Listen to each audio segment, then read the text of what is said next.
Last time on Square Roots, we clear junkies out of Rivet City, read our daddy's diary, and reunite with our father. Founding father, that is. Later, everybody gets a VR headset. Time to play Beat Saber on little Timmy Nussbaum's face.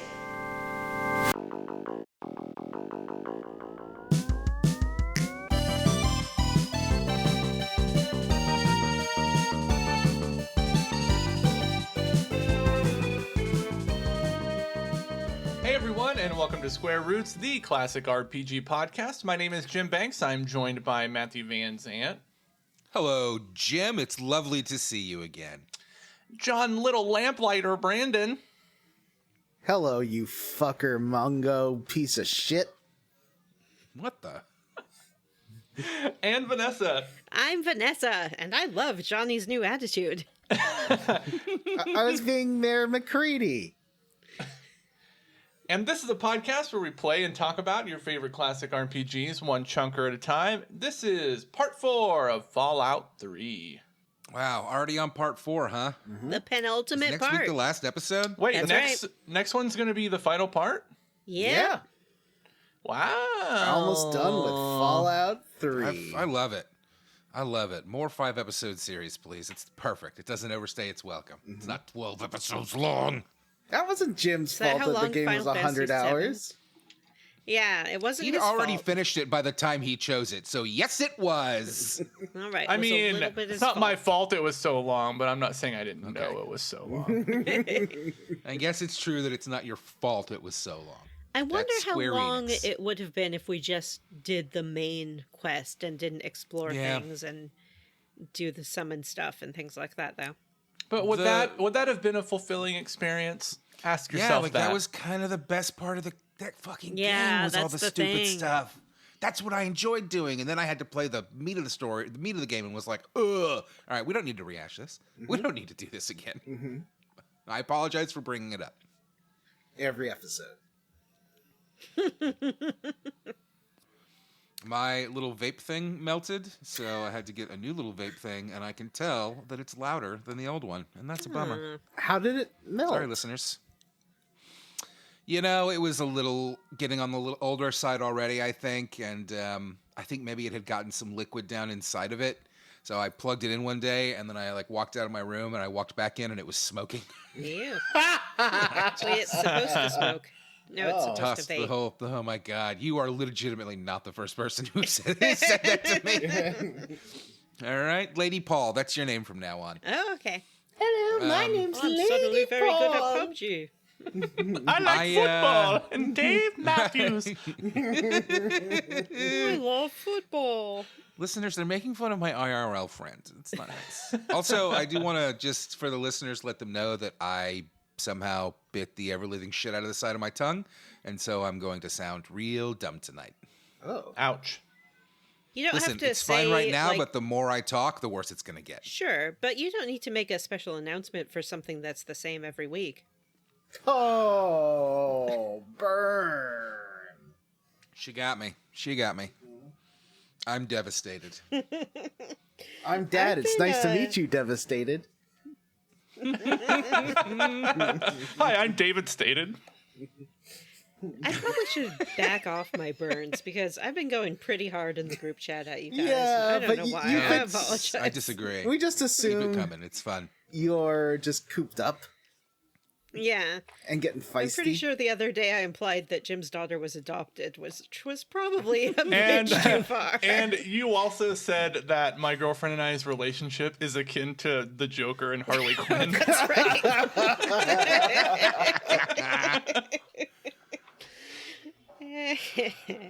I mean, the worst part about that is that makes you the Joker, which, ugh, the worst character. I am pretty twisted. That's why you have those tattoos on your face. Yep.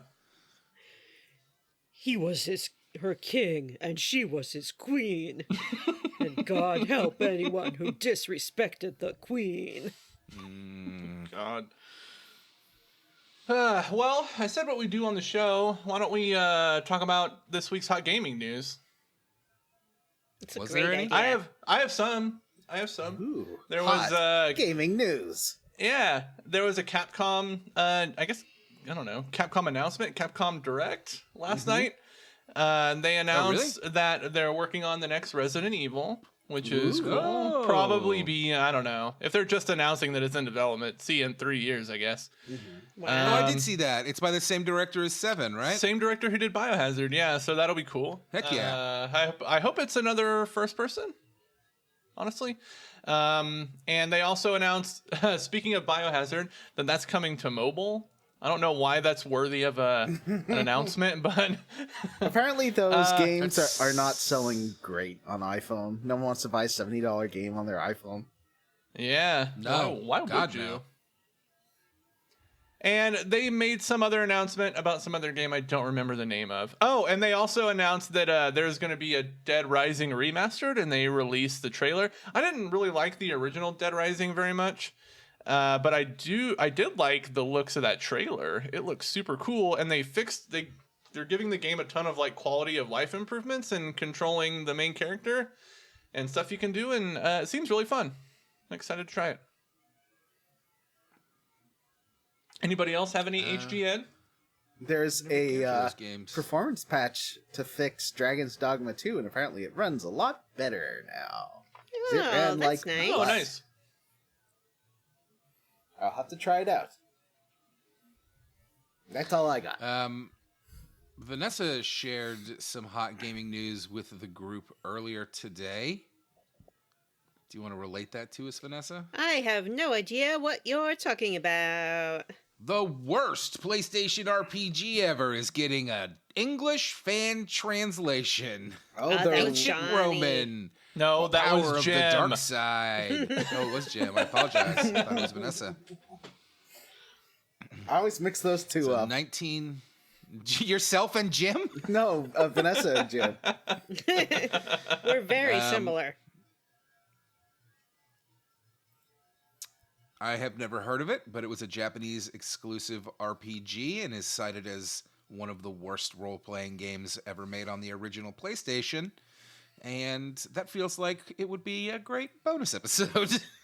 You know? That would be a great mainline series. Regular the series. The worst Let's- JRPG ever? Come on. Calm down. Our listeners would love that.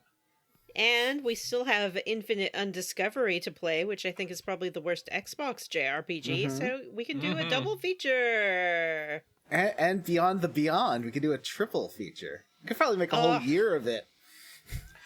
Yes, 2025. Okay, we would make it 1 month into Try that to year stay and alive. immediately change our mind. Try Yeah. to stay alive. Excellent, Vanessa. I don't think I could hack that. I'll be honest with you. Remember Instant Classic? Do y'all remember what happened? I remember. Year. Sad cat. Is that it for hot That's gaming news? Not gaming news. Not gaming news. I think that's it. You said this, I think, recently, but I don't think we mentioned it. So Alan Wake 2's Lake House DLC has gotten a release window. Ooh. Jim? Yeah, When it's is that? gonna release. It's projected to release alongside the release of the physical edition of Alan Wake 2, which is in October. Very cool. Spooky. We just did our Patreon bonus episode for the month of June that may have come out in July.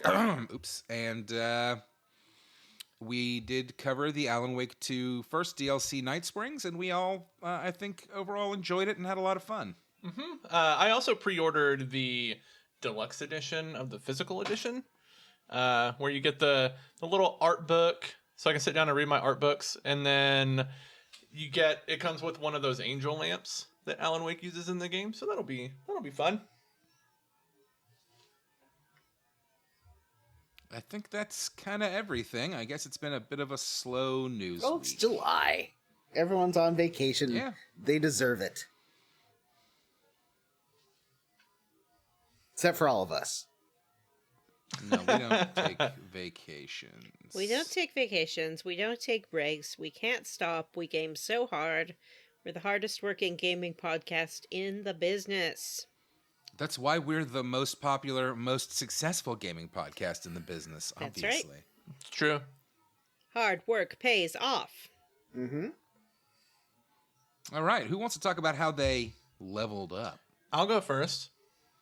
Mm-hmm. I went to a concert, a live music concert, and saw 3 bands.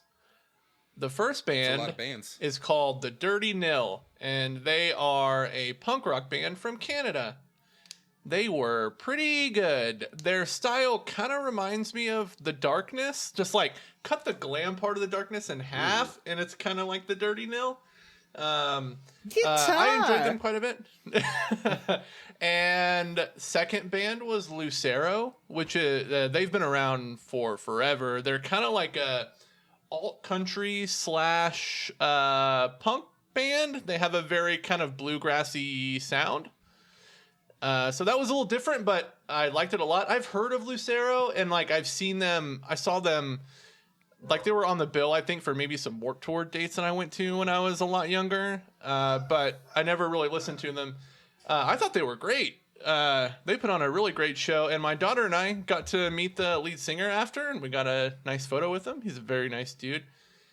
And then the headliner was the Menzingers, which is a punk band from Philadelphia, who's also been around for a long time, and they are great as always. I think this Was is your like daughter the youngest person there? No, there were these people in the crowd next to us who had like 5-year-olds there. Oh, wow. Like five-year-old twins. Why? Oh. Yeah, Just find a I don't fucking know. sitter. Come on. Couldn't find a babysitter, I guess. But I mean, it was an all-ages show. It wasn't like it wasn't like a hardcore punk show. Yeah, It was but an it wasn't a all-ages Wiggles show in a concert. theater. Yeah, that's true. But it was fun. I got some nice merch. I got to meet, like I said, the guy from Lucero, and I met the lead singer of The Dirty Nil. And Menzingers put on an amazing set. They played all of my favorite songs, so that was cool. So that's how I leveled up. Vanessa, how did you level up? I watched a movie called Hitman Oh, I've seen that on one. Netflix. This is, of course, based on the Hitman video game franchise. It's an interesting interpretation of it. They never mention Agent 41 and 47? 47 or 47. They don't mention anything about that. The main character is not bald. He doesn't have a barcode on the back of his neck, and he's not a hitman. But other than that, I would say it's a 1-for-1 interpretation. Yep, pretty much. I, of course, am being facetious. It's not based on the video game series. It's based on an article from Texas Star magazine or something About like that. a real dude. I think it's like Texas Trib, maybe? The Texas Trib? Yeah. It's about a real dude. It's a very, takes a ton of liberties. The new Glenn Powell movie. Mm-hmm. And it is about a man who is not a police officer, but works for the police and is the guy who they get to go in and pretend to be a hitman whenever someone is trying to hire a hitman. Oh, yeah, that looked fun. I saw the trailer to Yeah, that. it's very fun. The lead actor, and I don't have his name in my Glenn head. Powell. I apologize. Glenn Powell. He's really good in it. He gets to play a lot with different costumes and makeup as he goes to these different meetings and Yeah. It pretends started to to be... kind of strain credulity for me a little bit when he's like, I'm just a mild-mannered philosophy teacher at the local college, but he's also Glenn Powell, one of the hottest men in the world. Yeah. I think at one point his students do go, as he gains more confidence throughout the movie, they're It's like, like, yeah, when did our Professor teacher get hot? Yeah. Yeah. But I don't feel like I'd really seen Glenn Powell in a leading role in this way, so I think it's a great showcase for him, and he did a good job, and I expect we'll see a lot more from him. Yeah, he was pretty good in that rom-com that he did with Sydney Sweeney. I didn't like the movie, but I thought he was really good in it. He's think I good saw in that. Top Gun. I Yeah. didn't like that movie, but he was I didn't pretty see good that in it. either. He has another big Maybe summer Twisters movie blockbuster looks coming good. out. Yeah, Twisters. He's the lead in that. So Oh, is that should be good too. he? Yeah, He's the new Mr. Twister. he's the new Bill Paxton guy. That's right, Bill Paxton. Is he? I thought he was kind of the antagonist guy. No, but I he's could be he's wrong. the lead. He's Mr. Tornado, Mr. Twister. The lead, according to Wikipedia, is Daisy Edgar Jones. She's the Helen Hunt, and Way to Glenn Powell erase is the Bill women, Paxton. Jim. I wonder what that movie will be like. It looks Probably fun. not great. It looks fun. Twister isn't really a good movie, but it's one of those ones you can't help but watch. Oh, yeah, I don't know. It's been a long time since I've seen it. I should rewatch it. I feel like I loved it when I was a kid. I watched it sort of 9,000 times when I was a kid. Yeah. I don't VHS. It's one of those perfect 90s movies. Like, if you're looking, like, what was a 90s movie? Twister, American President. Dante's Peak. Yeah, the Air 90s. Force One also springs to mind for me. We had a hard-on for disaster movies in the 90s because there was Twister and Volcano and Dante's Peak and all the Roland Emmerich movies and Independence Day and all that stuff where everything was getting destroyed all the time. I think it's because the 90s were a fairly optimistic time, like, globally and nationally. Yeah, the go-go 90s. So we had the appetite for disaster movies because we didn't think that we were actually living in a disaster film. These days, I feel like movies about extreme weather hit a little differently. I wonder if they'll work that into the new script. Yeah. You think people will say it's woke if they're like, since the rise of global warming, the I'm number sure of they tornadoes will, yeah. per year has gone up It would be exponentially crazy or for whatever. them to not mention that. So Yeah, They it's should a have a movie about climate. tornadoes. They should have a climate scientist in their Twister gang, like what Philip Seymour Hoffman was in the original Twister. There needs to be like, we got to get in the suck zone to test global warming hypotheses. Yeah, because there have already been so many tornadoes this year. I know. I live in a the city that got a lot of damage from a tornado. I remember. the potential Cat 4 hurricane. Yeah, Yeah. It's the earliest it's unusual ever happened. for this time of year. Yep, and it formed really I have quickly, a bad too. feeling. I have a bad feeling that Twister movie is going to be like a lot of like classic movie retreads that I've really disliked in recent years, like, Star Wars: The Force Awakens, and like kind of that first Star Trek movie reboot, and Top Gun, where it's just kind of like, oh, it's this again. You liked this, right? We're doing the same fucking thing. Maybe they'll have a hologram Philip Seymour Hoffman is like has the same character from Or the like first a one. Grand Moff Tarkin one. Yeah. Exactly. I think at the Seymour end, Hoffman. these new people will like bring their new tornado data to someone, and they'll have their back to us, and then they hand it over and be like, "What did they bring you?" It turns around, it's Philip Seymour Hoffman. Oh, Yeah. It's like the last shot of the film, and he's like, I have a new Twister for you guys to investigate. And like, Yeah. who are you? And he turns his chair around, and it's Philip Seymour Hoffman. Oh, man. I'm much more interested in fake Hitman movie. Yeah, that looks pretty good. yeah, It is check pretty it out. good. Yeah. It's on the Netflix. I don't know if it's on Canadian Netflix. I haven't confirmed that. It's who's that? It's a Linklater movie. Oh, If that gets you more interest. Oh, John, not a Linklater guy. Oh, yeah. I don't like it. John is more like Link. See you later. Oh, More like Stink later. Stick later. I also have been watching Acolyte. Is that a Acolyte religious is- show? The Acolyte. It's not The a religious film. Acolyte. The Acolyte. It's a Star Wars show on Disney Plus, and Johnny has accused me of not telling him that Manny Jacinto is in it. I definitely did. He just didn't know who I was talking about. Right now, he's staring off into space. So then I tried to tell him that Jason Goodplace was in it, and he thought I meant Jason Mantzoukas. So Yeah, I don't who know is if I'm in- ever going to be able to who's communicate in the to good Johnny. place, and Vanessa won't date him because he can't eat eggs. Even though His I think name was he's, Derek. I think Jason Mantzoukas is the perfect man for Vanessa because they both have like jerk levels that are about equal. What? Me? Oh, I'm so flustered. I don't know what to say. But you've also said that Taskmaster New Zealand's Paul Williams is Yeah, the perfect that's man the- for me. And kind he's of the like opposite. The opposite Yeah, of yeah. Jason Mantzoukas. Let's be honest. If he has a pulse, he's the perfect All right, man so for me. you like Manny Jacinto. She refused to say Manny Jacinto, even though he was in that TV show I worked on for Netflix, brand new Said cherry it flavor. multiple times. Manny Jacinto sounds like the name of a Gears of War character. Maybe he is. Speaking of that shitty Top Gun reboot, or I guess it was. Oh, was he in that? He was in that as well. Oh. Yeah, I didn't realize. I saw a meme about it this morning. I have also been watching The Acolyte with Vanessa. We've been talking about it. I think it's excellent and fantastic. It blew me away when I realized that the guy in Star Wars The Acolyte is Jason from The Good Place. It absolutely blew me away. And I was talking about when he first showed up in like episode 2, like how much I like this guy, and like he's like a really good actor. Like I really like this guy, and The thing really blew me away. Yeah, Blew the my thing socks off. about Manny Jacinto is he is probably one of the most handsome working actors today.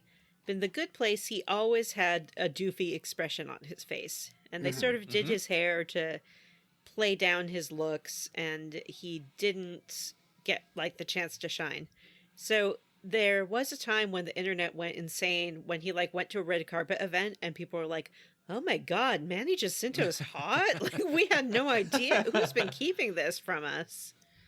Well, But it's a good in place. That's who. yeah, in Acolyte, he gets a little bit more of a chance to shine in that way. Mm-hmm. But I don't want to get into spoiler territory. He's like, it's real I'll get hot into today. I spoiler gotta ice territory. down my abs with this ice. Mm-hmm. Enough to say that the latest episode, that I guess would be the second latest episode when this episode comes out, whatever, episode 5 was awesome. It was great. So good, and I liked it so much, and that show is really living up to expectations. Mm-hmm. If you like lightsabers, you would like that show. I think also if you're a fan of those what's it called? Like redhead little red boy, Cameron Jedi boy games. Yeah. The Jedi Survivor, Jedi and Fallen Order games. Yes. I guess those are just the Jedi games. Yeah, the Jedi games. I bought that game for $2 last night on the Steam nice. sale. Yeah. Fallen Order. Yeah. Is that on the Yeah. Steam sale? I need to play Yeah. Survivors on Game Pass. I really need to play it. Survivor's super good. Super duper good. Yeah. Yeah. Yeah, I've heard of that. If I you're find it hard to into believe, but those, I think you'll like this series because it does sort of touch on some Force Witch stuff and more of the wider world that is explored in those games. And it has cutesy wootsy little aliens. And a little cutie guy who looks like a little otter, and he's adorable. Aww. I think the fact that it's set like 100 years prior to the prequels is great. I really wish that they would explore more, like, not really related to what happened with the Empire stuff. As good as Andor is, which is pretty directly tied to that as well. I just, every time they do a show that's focused on like a character like Obi-Wan or like the Boba Fett show, like I feel like they just stink like really bad. Get away from that stuff, Disney. Let people tell stories. I haven't followed Boba Fett. I tried it. No, I didn't try Boba Fett. I tried Mandalorian, watched several episodes of that, but it was too Western for me, and I never touched Boba Fett. And I It's will bad. not. Real bad. Yeah, don't I even also bother. haven't watched Echo, like the Marvel show that came out. Same. Pretty stealth. Maybe I'll give that a shot. I don't know. Yeah, I heard Echo was good. I never got around to watching it either. I also tried to watch Secret Invasion and made it like an episode and a half in and was just like... Yeah, I went through to the end with that, and it was not worth it. Oh, really? Didn't it have a really terrible ending? I don't even remember. Like, The it real was bummer so... for that... Nothing. Didn't like they give one person all the powers at the end or something like that? Oh, Something- yeah. I haven't even seen it, so Oh. potentially spoilers. But from what I think I heard, I think that what's her name? Who's the actress in that? Is it Khaleesi from Game of Thrones? I Yeah. think it Oh, is it? is. Turns into essentially the Super Scroll at the end, which is an old Fantastic Four villain that has all the Fantastic Four powers. Yeah. And is genuinely, typically one of their most boring villains. Yeah, John is that's how I sleeping. feel about it. You know, the real bummer about that Secret Invasion is that the Secret Invasion Marvel comic book event is actually pretty fucking good. Yeah. Well, maybe I'll give it a try. I'm still playing Midnight Suns like crazy. I can't get enough of it. I am, I think, maybe halfway through the game and have already like level maxed everyone because you Oh, can wow. just Oh kind my of gosh. Oh, you mean like grind as much relationship as you level? want. No, like level because Oh. it has basically infinite missions you can go on and play this card game, and I just like Oh, playing really? the card game. Okay. Yep. That's cool. But relationship levels are also looking very good. I think the only people I have left to make best friends with are the DLC characters Eddie Brock, Morbius, Boring. and Boring. Wolverine. Morbius sucks. He is the worst. Like, Wolverine's not in the main game? oh no, Wolverine is in the main game, but you don't get him right away. You're thinking of Deadpool. Deadpool, yes. Deadpool I need to make best friends with. I have been enjoying Deadpool in the game. Morbius is a terrible character. Like, every character in this game I've come to really like, but something about Morbius, man, he just sucks. Sucks. Not a I'm a big vampire. Deadpool guy. I don't really like characters that are like little stinkers. You know, they're Yeah. stinkers. I don't either, but I do admit to having a pretty big soft spot for Deadpool. It allows him moments in this game to be sincere. And I think those little moments kind of help. That's good. Also, he knows he's in a video game, and sometimes he mentions it, and that's fun. All right, Johnny. Hello. Happy Canada Day belated. Thank you. Tell us about your Canada Day level up. Well, I wanted to go out because I've been. It's a long weekend. I hadn't really left the house, and other than go to the gym, and I'm like, I should do something. So I invited my friends Julio and Josh out, and we had tonkatsu, and that was very good. And then we decided to go to the Coquitlam fireworks. It was very, very busy. There's lots of people. They brought their dogs. Why would you bring their dogs? Because guess what happened when the fireworks started? The dogs all sat nicely and quietly and enjoyed the show. And they howled at the end, and everybody clapped. No, they tried to run away. Like they were freaked out and hated it. One just bolted. This is a crazy story. Blocks. What? Who would do this? Lots of people. Is everybody in Canada a fucking idiot? I think so. What are you talking Like about? there's one lady. Every dog owner I know hates fireworks. Yeah, they brought their dogs. This lady was chasing her dog who ran like 4 straight blocks out into traffic. Like, I hope that dog was okay. There needs to another be guy, like an underground railroad for dog refugees from Canada. I don't know. Yeah, well, don't send him here because God knows King Donald Trump will probably start executing dogs next year. Yeah, I'm sorry, I probably. shouldn't have brought No, it's true. Anyway, but otherwise the fireworks are good. I was just so distracted by like this guy was Yeah, it's a wrestling bummer. with his dog that was just trying to escape and had a leash on and was choking and so I was like, come on, dude. What are you fucking doing? How did you think this would end? You're gonna sit here and enjoy this. Anyway, people bring their dogs to too many places in Vancouver. That is a straight up fact. If it serves food, don't bring your dog inside. That's I agree. I agree Some with food you. places encourage bringing your dogs well, in. it is illegal to serve food and have animals unless they are approved service animals. I think it's okay to have a dog on a patio. Yeah, if patio's there's fine. like a patio, don't Yeah. don't bring your dog inside. Yeah, don't bring your people. They think they're babies. They're not babies. They're animals. Don't bring them inside. Yeah. Anyway, But they're little babies, too. They're fur babies. Oh, little foot babies. With a little shirt. I hate this. I've been replaying Grand Theft Auto 3 for my next video. I have not played this game since 2002, so it's interesting going back 22 years later. I still have my old save game from when I finished it. Like, oh yeah, there it is. And it's like April 2002 or something is when I finished the game. I think that's neat. Those games, that first game is pretty. I mean, it's fun, but it's pretty rough, and the difficulty level spikes real high because it controls on foot so bad, like just horrendous. Wasn't there a remake? There was those remasters that came out that sort of tried to put modern controls on it, but the remasters had like the AI upscaled text that was garbage, like didn't read, like made up words and misspelt everything, and Oh my god. yeah, and also like runs bad on the Switch, even though it's a 22-year-old game. It was a whole thing. But they're fixing it now, but I don't know, I'd rather just play the old ones.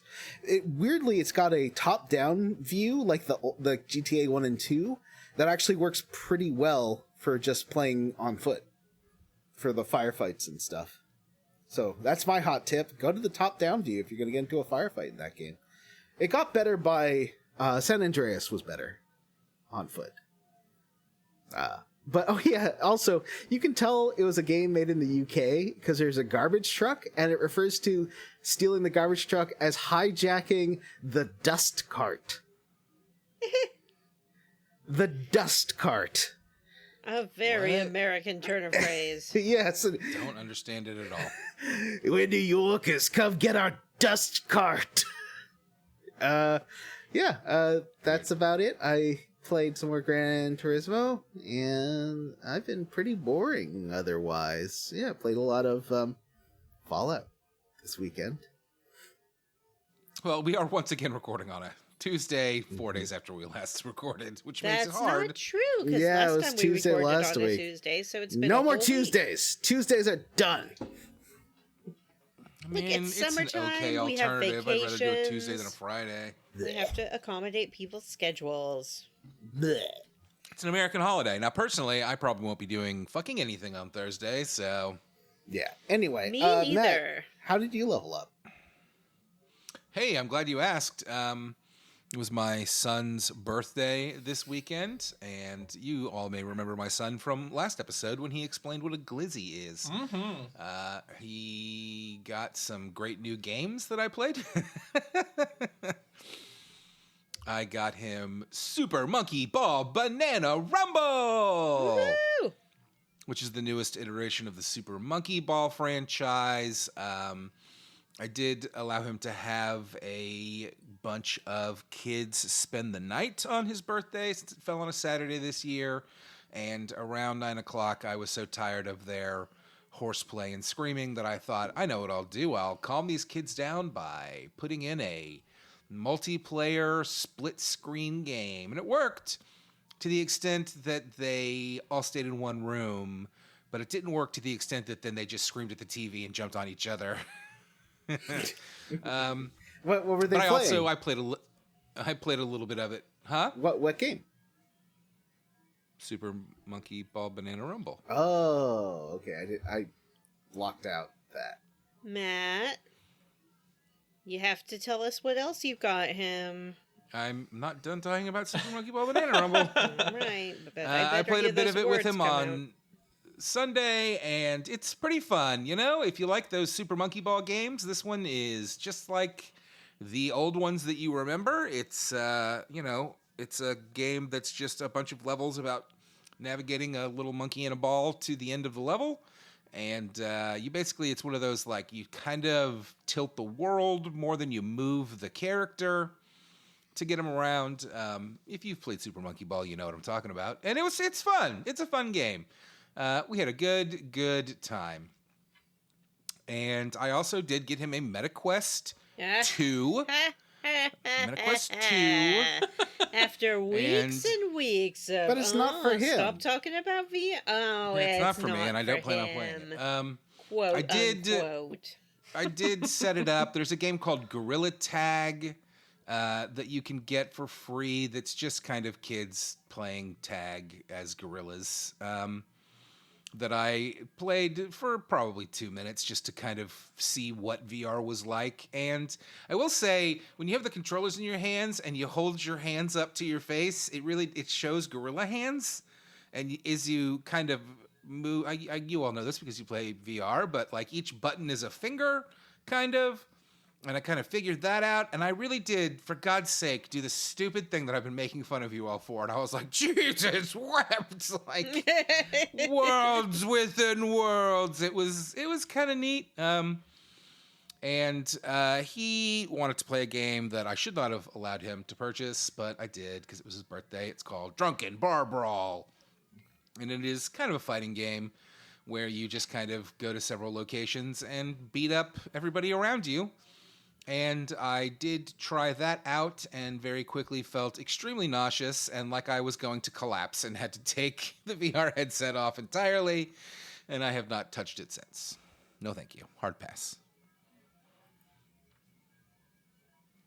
So that's my VR experience. Vanessa was so excited about it, and now she's ignoring me. I'm not ignoring you. I'm listening Yeah. I and judging just quietly. kind of brought this up, but I did rewatch the 2009 Star Trek reboot the other night.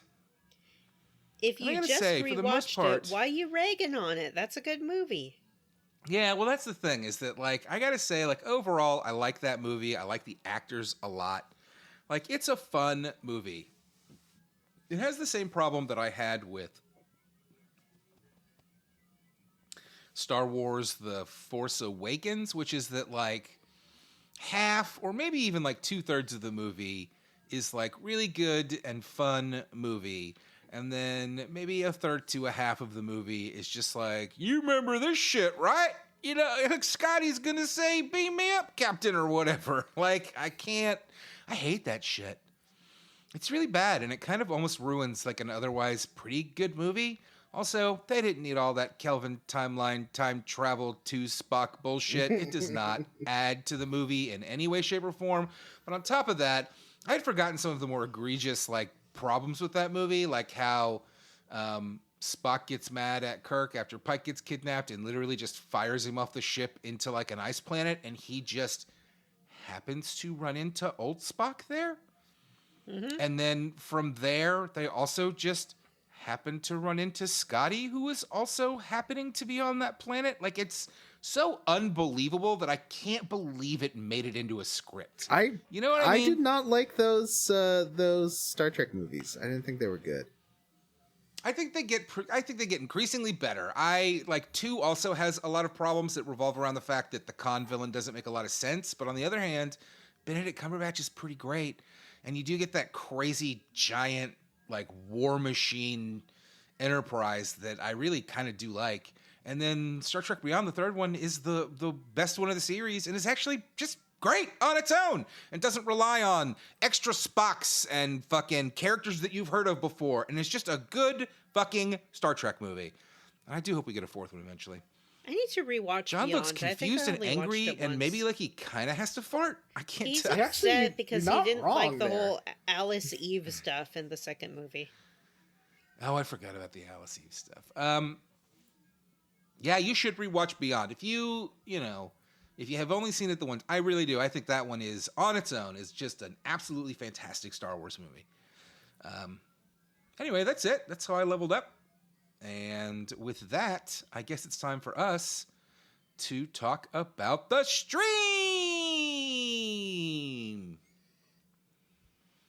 That's right, ladies and gentlemen. If you're listening to this right now, our next stream will be up this Wednesday around 8 p.m. Eastern, 7 p.m. Central-ish. We will be playing Chrono Trigger and hopefully, if not finishing it, getting very close to finishing it. This season of the stream involves Jim, Johnny, and myself, as Jim plays Chrono Trigger and Johnny and I play commentator, what is it called? Chat manager, and Moderator? Overall, your best friends that you get to come spend a couple of hours with live as we play video games and talk about gaming news and just kind of whatever springs into our heads. So please come check out the stream. Just search us up on YouTube, Square Roots Podcast. We are there. We are live almost every Wednesday. I usually Almost. come and hang out in the chat. Yeah, Vanessa's usually there to harass us. after we finish Chrono Trigger, we're going to try to put together an ep that's kind of more of a just chatting type thing with Vanessa involved, which will be fun. And then after that, Johnny will be starting Phantasy Star 1, which is exciting. So, yeah, come and check us out. And we have a second thing to plug here before we dive into the quest log, and that's Johnny's new YouTube channel. Take it away, Johnny! I've got my Bears in Games Neo. I just put up a new video. It's about this very queenie, stereotypical gay character in a 1994 beat-em-up called Streets of Rage 3, except he's only in the Japanese version, so Bare Knuckle 3. And I also talk about some other games, like Crime Fighters 2, where the Leathermen hump your corpse. It's pretty rough. But it's... was that Crime Fighters 2? I've watched that video twice, and I thought that it was Streets of Rage 3 where the No, that's Crime Fighters 2, where they hump your corpse. Different game. That is gross. Yes. That's too far. Yes. And just talking about sort of depictions of Leathermen and how it's changed over the years, going from like, ooh, that's a tough biker guy, to, oh, that's a village person, to the Gimp! Ah! Yeah. Yeah. Anyway, so yeah, check it out. I think I said this last week. Neo on YouTube. I think I said this last week, but I thought your new video was fantastic. Me and too. I really enjoyed it. I've watched it twice, actually, and I've watched part of it a third time when I made a friend of mine watch some of it because I was trying to explain it to him and was bad at it. And was like, just fucking watch this. I would say if listeners haven't watched it, it would be really fun to go watch it and maybe leave a comment that's not like homophobic and upset about the fact that Johnny's talking about queer history in video games. Yeah. Well, but I mean, you know, I've had a channel for like since 2008, so I understand it's actually less bad than it used to be. Surprisingly, that is toned down. That's good. Somewhat, although who knows. Also, I put a short in about how this old RPG called Sword of Vermilion, if you look at it on a CRT, it looks normal. But if you look at it on like using an emulator on like a modern LCD panel or OLED panel, everyone has these creepy green faces. And so I made a cute little 1-minute video about that that's got -3 likes. It's the lowest no one appreciated it. I do put on a silly voice, and people don't like my silly voice, I guess. So I've learned. Is that recent or is that older? I just I put that up a couple of days ago. No, you didn't say anything. I don't think I've ever thumbs downed a YouTube video or a short. Maybe once I've you've definitely seen this seen ones one, that I will. don't like, but who goes out of their way to like thumbs down it? I guess maybe to like tell the algorithm they don't like it, but it's like, I don't know, someone put effort. I mean, a lot of into people just are making mad that let it shorts be. show up because people are like, I don't want to watch TikTok. I'm on YouTube, and YouTube's like, Yeah. but Yeah, you yeah. love I will say TikTok. I agree with that entirely. I do not want your shorts. Not you, but just in general. I do not want shorts. In the creator I studio, can't YouTube handle them. YouTube pushes you to make shorts so hard, and like gives Yeah. you a lot of advantages for, and like, you know, boosts your channel if you're publishing shorts. So it makes sense to keep making them, but people hate them. Yeah. Well, like Hey, I just went and honestly, gave that I mean, Sword of Vermilion short alike. it might. I mean, just because you get unlikes, like I mean, sometimes the algorithm takes that into more consideration and will just serve your stuff to different people in the future. So I would bet that your sentiment goes up as you keep posting more stuff. Yeah. And maybe this, you know, something I personally found funny, maybe it's not everyone's sense of humor, you know, and that's okay. I'm still trying out different things. I just tried out to make a very stupid video for fun. Yeah. That's cool. And you know what? Like, fuck YouTube and their pivot to short video. Like, what are you doing? Like, you have a place, YouTube. TikTok People is so come to you and cool watch right you and now. subscribe to your fucking thing. Mm-hmm. And I guess they're preparing for if TikTok gets taken down in the US, that there's an alternative. Maybe. I can handle watching one short, but sometimes I'll be with someone who's just like going through short after short after short, and it makes me absolutely crazy. It's like just something about it. I don't know if it's like a I know ADHD exactly thing or what something. you I mean. can't deal with it. I don't want to watch a Vine compilation, and some people, that's their favorite thing. Like, I was on a date with a guy once, and he just wanted to watch shoplifting Vine compilations. No, I don't. I have to go. My son somehow ran across a series of Vine compilations by a guy whose name I can't remember now. He's a Hispanic guy, and he does a lot of the humor is like, how do I phrase this? Like kind of subtle satire of like Hispanic Right. stereotype But jokes. it's more aimed at their own community and not for... Or is it one of those things where I think there's... his name is Juan or something, but he is. But legitimately, I have found myself getting sucked into those videos with him and watching like an hour of this guy's 6-second videos because he is very funny and like the videos are very good. So I kind of understand the appeal of that, but also I don't know. At least that's like one guy, though, and not just whatever random stuff comes up next. That I cannot handle. I just had the worst sense of deja vu, which means either we've talked about this before on the show, or we're just being so boring. So Yeah, let's move on. Let's move on. I've been doing the Questlog song lately. I want somebody else to do it. I Jim. can do it. Okay. Quest log. Shoo-ba-doo, quest log. Doing it with the quest log. It's quest log. Quest log. Questlog. Great job, Johnny. When Johnny does the Questlog song, I like to add a little backing vocals. Wait, how about this? Whoa. Doing the doo-wopping? quest log. Whoa. Doing the quest. If you want to play along with us.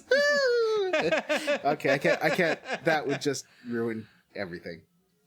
I can't sing that high. That would just ruin everything. Hey, y'all remember last time we finally found our daddy? Our papa. Liam Neeson. Yeah. He was taken. He's gonna But live we've forever. taken him back. Yeah, he's gonna live forever. We're He is. on our way to our happy ending. And he decides Especially to head you. back to... Because the game keeps trying to get you two together. Yeah, that's right.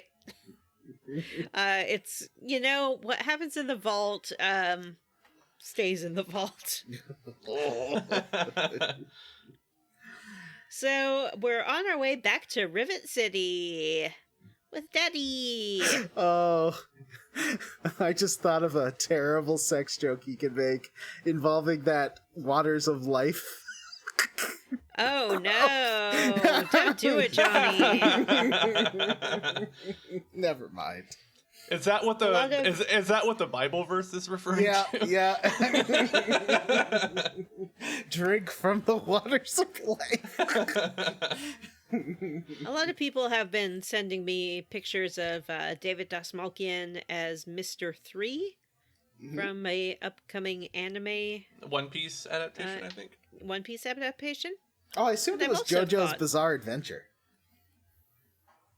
I don't know, but I don't You're know very probably much right. about either of them. I think it's One Piece. And I've thought of a terrible sex joke about that, but I'm not gonna say it, not ever. But if you at home think a lot about David Dastmalchian and the number 3, you might be able to think of my sex joke. I don't get it. I seriously don't get it. You said this the other day that you thought of something vile and you weren't going to say it, but I cannot guess what it is. He's called Mr. 3 for the number of holes that he could get. Oh, I'm bleeping that out. Listeners will never know. You should bleep that, censor that entire thing. That has no business being in people's ears. There's no business being in the world. I told you it was horrible. It's not even Foul. true. I'm really glad that I missed that joke. And also, is David Dastmalchian really playing Mr. 3 in the One Piece? I thought it's season just two? that he looked like him. No, he's No, playing. He got cast. he's It was a playing casting it, yeah. announcement, yeah. Oh. Wow. I don't know if he's going to have a big 3 on his head, but probably. Was the first season of that show good? I don't know. I didn't watch it. It was okay. Okay. All right, so back at Rivet City, we join the scientists at Project Purity, including Dr. Lee. She is, I guess, happy to see James, but they still are fighting. And he's like, hey, guess what? We can make this project work. And she's like, I don't think it's gonna work. She's a real negative Nancy about it. She's a negative Nancy. But eventually she and her team decide to go on over to Project Purity and get it started again. Yay! But despite the fact... Oh, go ahead. Despite the fact that they brought, like, 6 scientists with them, they still need our help. They need our help to, like, be... We're the manual labor of the group. Yeah, basically. They're all these academics that don't know how to turn a wrench, so we have to go change all the fuses and turn all the definitely felt like valves. they brought the guy whose job is to just like do shit for them, and he just kind of hung out in the corner. Yeah, at least he's nice though. There's that one guy who's just like a dick to you the whole time. He's Yeah, like, he apologized to me I know afterwards. who you are. I don't care. You suck. Mm-hmm. I should have got him killed. Mm-hmm. It's always an option in the world of Fallout. Gaza kept blowing up. Or Gonza? Excuse me? Oh, yeah. Let's try that again. Say that right? Yeah. Gonza kept blowing up. We'll get to Gonza. Okay. So I have a question for you guys. Because you have to go to the rotunda back to where the Project Purity thing is. Mm-hmm. And the first thing you have to do is make sure it's safe for them to go in, so you have to clear all the super mutants out. Have you guys already cleared all the super mutants out? Wait, Jim, Yeah. I just got a DM earlier. from Vanessa. She says I don't have to go to the rotunda because I am the rotunda. What does that mean? I had already cleared most of them out, but there were a couple down in like the lower levels Me that I had too. not gone into. I don't think I'd gone to the sub basement yet, so like there was a handful in the sub basement. Can I tell you how much I don't like the centaurs? Have I talked about that? They are disgusting and they freak me out every time I see one. Shoot them in their They do Gibbly seem mouth. like something you wouldn't like. They're gross. Yeah, shoot their Gibbly mouths. At this point in the game, my combat shotgun was one-shotting everything, so this all kind of became funny to me, where it was like, oh, I'll go clear out the super mutants, and the super mutants are like, we'll kill you that, you're dead of that. It was... I'll talk more about this in the next chunker, but my weapon that I'm using now is my plasma rifle from Billy. You got Billy's plasma rifle? Yeah. Yeah, stuff like the centaurs lose a lot of their creepiness when you can one-shot them. Right. Although it is really funny when like their heads fall off of their bodies, because it's always like the cleanest line when their heads come off. God, I'll say this. Fallout New Vegas, if I recall correctly at least, did have the option to turn off all those fucking death animations. Yeah. Fallout 3 does not. And sometimes they go on forever. Yeah, Like 2 minutes of watching a head roll through the sand. And I'm like, Yeah. I just want to play the game. No, I love it. Keep it going. Yes. The centaurs almost are finished. pretty squelchy. Do y'all like the sound effect when you open the meat sacks?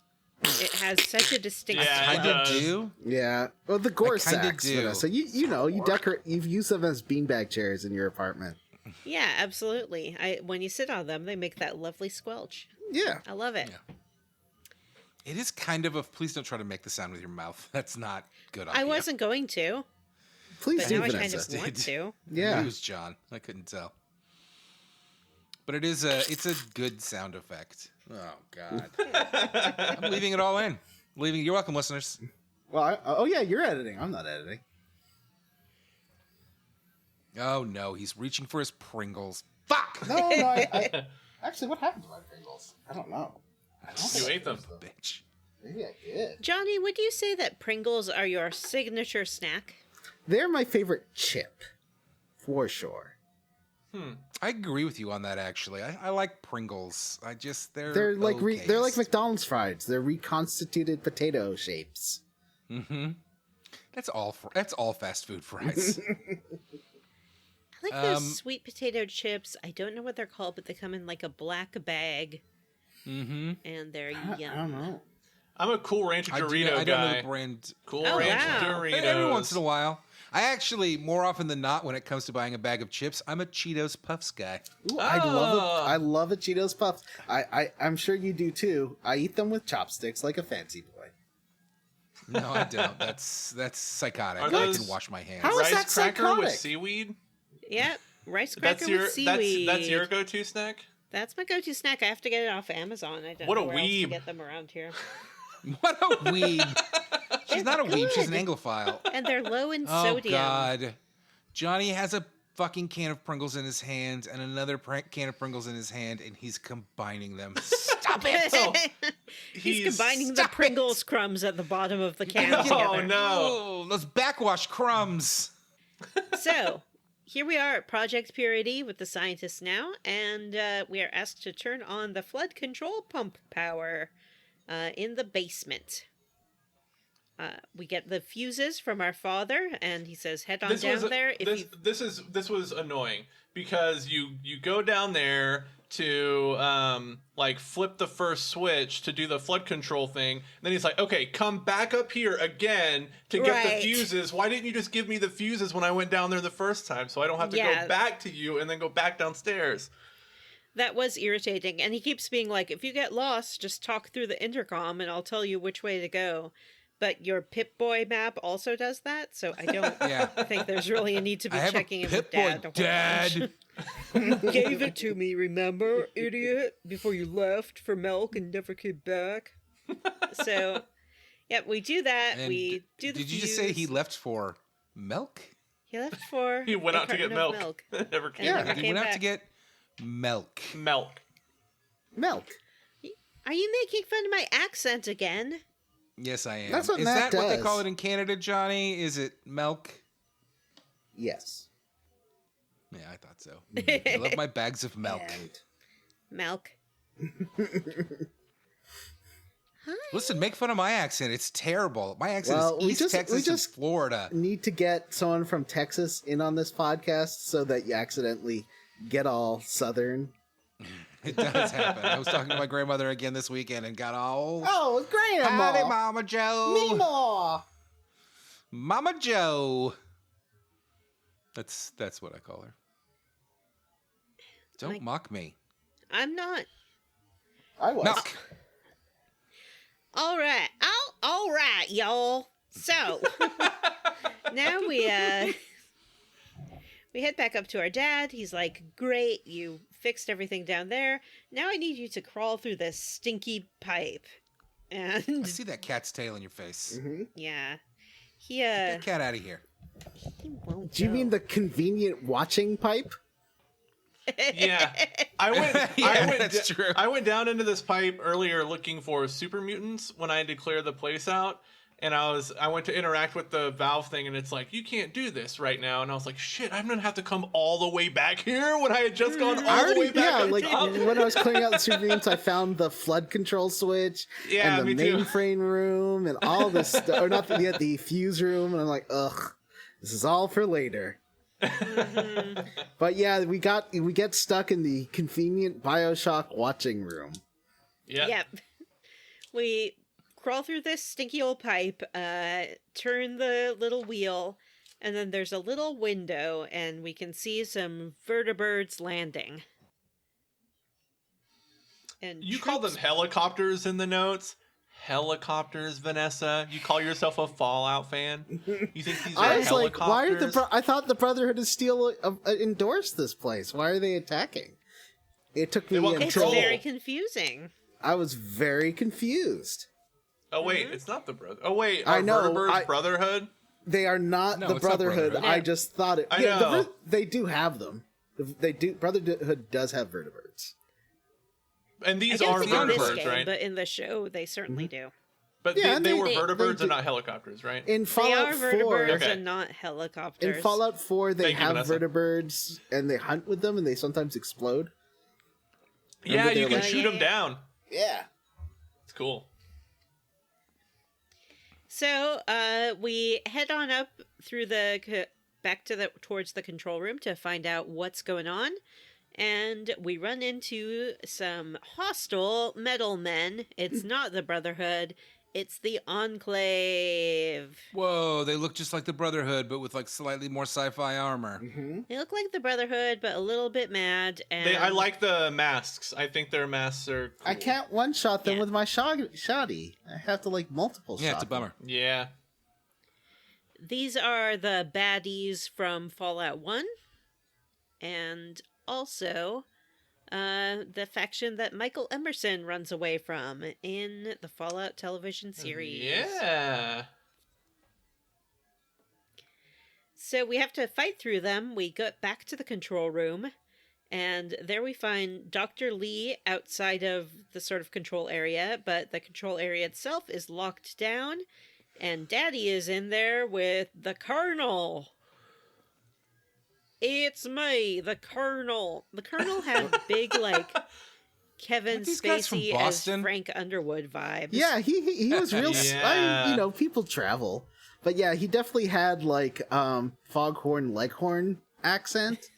Yeah. Well, I see you have a water purifier here. I see. I do declare the Enclave must claim this technology. I must claim this for the Enclave. So, they're Speaking saying, of Bioshock, like bulletproof glass door where you have to watch a scene and can't interrupt Yeah. it. yeah, Mm-hmm. you can't get in there, you can't interact with them, you can't talk to Dr. Lee, and she'll just be like, what is James doing in there? So you just have to watch it play out. The Colonel wants James to fire up the purifier. He keeps saying it's not ready, it won't work. And they're like, and they eventually shoot one of the scientists who is in there with him. And they're like, There's a "We're just-" lady in there, and they think he's messing around, and they just shoot her in the head. It was pretty shocking, actually. They mean business. So they shoot him her right in the head, and they're like, you best turn it on right now. And he's like, okay, I'm going to turn it on right now. He heads over to the control what we panel. wanted to do anyway. Yeah, but he doesn't want them to have it, I guess. And anyway, Why it would doesn't work. turning it on give it to them? I don't know. Because it doesn't work. So His awesome hero daughter is right on the other side of the glass. He should have just... If I were Liam Neeson, I would simply turn it on and allow my daughter to murder everybody around me. Yeah, But he doesn't want to put us in danger. We're his precious baby. No, we're his that's- precious murder machine, baby. Although he's like, will you go murder all of the super mutants and monstrosities You can fight all of under the super- rotunda, son? Under the rotunda? Under the You don't rotunda. need any support doing that, do you? Nope. Good. You've been outside of the vault for, 2 weeks? Yeah, you'll be fine, I'm sweetie. too much of a pussy. So he messes with the control panel, and the whole control room starts to fill with radiation. No, he pulled a trick. He's like the Joker. Yep, he's like the Joker. He's like, everyone enjoy this laughing gas. They don't laugh, they just die. He Laughing. stumbles over to the glass and presses Run. his hands against it and looks into your eyes and goes, run, Son, run. It's fun. Like, he takes a whole minute to make his death sound. Yeah. So it takes him a while to really die. He finally goes, but you can hear I that wish it's he Liam turned into a Neeson. ghoul. You can hear that it's Liam Neeson going, It is Liam Neeson doing his death sounds, you know? Yep. He was hired to do a job, and Yeah. he showed up for 3 days, and he did it. I can imagine him in the recording booth just really chewing on that death rattle. Like, how do you want me? I could do or I could do a... I wish he turned into a ghoul. That would have been hilarious and that great. would have been super cool. But he doesn't. He just dies. So Dr. Lee tells us, hey, I know a secret little tunnel that we can get out of here through. Let's go. It's that Taft He- tunnel. It's how they escaped from here the first time. Why did they have to escape the first time? I don't remember. Is it the same thing? The Enclave showed up? I don't know. I don't remember actually. You can ask definitely this- ask someone about it. He just asked us about it, and we don't know. Yeah, I know. Like in game, I think one of the NPCs will tell you. Yeah. So we scoot down through this tunnel. I thought this was kind of a fun sequence because we can sort of sneak past some Enclave soldiers and make our way through these tunnels. Eventually we hit Or a you point... can kill them all in a fit of rage. We can kill them all in a fit of rage. We hit a point where we start running into some ghouls. If you're wearing the ghoul mask, they won't attack you, but they still will attack the scientists, so you still need to kill them.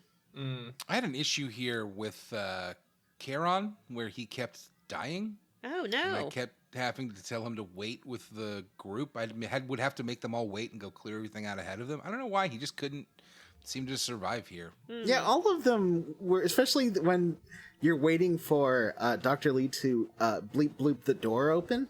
One guy, it was mostly Ganza, just wanted to run out into that Enclave shooting pit.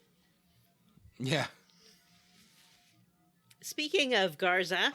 Oh, I didn't say that So as soon as I opened the door with Dr. Lee to run out of the rotunda, she just sees the sledgehammer, is like, yeah, that's what Dr. Lee needs. This is this is the doctor's prescription. And she picks it up, and now she has it I wish forever. I had. I think it's just she love it. grabbed a random weapon, because Gansa also grabbed one of the fusion rifles, and I can't get it now because he took it off the body of one of the Enclave soldiers. Ganza, come on. But it's good. About halfway through the tunnel, Dr. Lee tells us that we have to stop because Garza has a heart issue. Oh, yeah. And she's like, well, I guess 5 stim packs would heal that. I'm like, all right. I just served her a big box of stim packs. And I'm like, go nuts. I like the idea of him standing there like he's an acupuncture patient covered in stim packs. Well, You think they just stim pack him straight to the heart? There is a scene of her talking to him and administering him. So they at least, did their homework there. They animated it. You can, I guess, also use your speech to be like, we have to leave him behind. Yeah. Or I almost did that, and I was like, but I have like 12 stim packs or 20 stim packs. I'll just let him have a couple of them. I had 70 stim packs at this point. Yeah, I had plenty. It wasn't an issue. We keep making our way through the tunnel. Eventually, we find some Brotherhood soldiers behind a pile of sandbags. We have to kind of help them. I accidentally killed the first one I saw.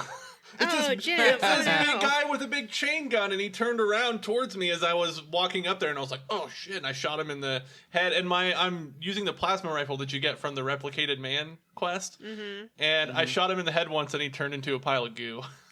Oh no! I just sat and watched them take out. The feral ghouls just kept on coming. It was fun watching all them like with their turrets and rocket launchers and stuff. Yeah, taking care of those ghouls.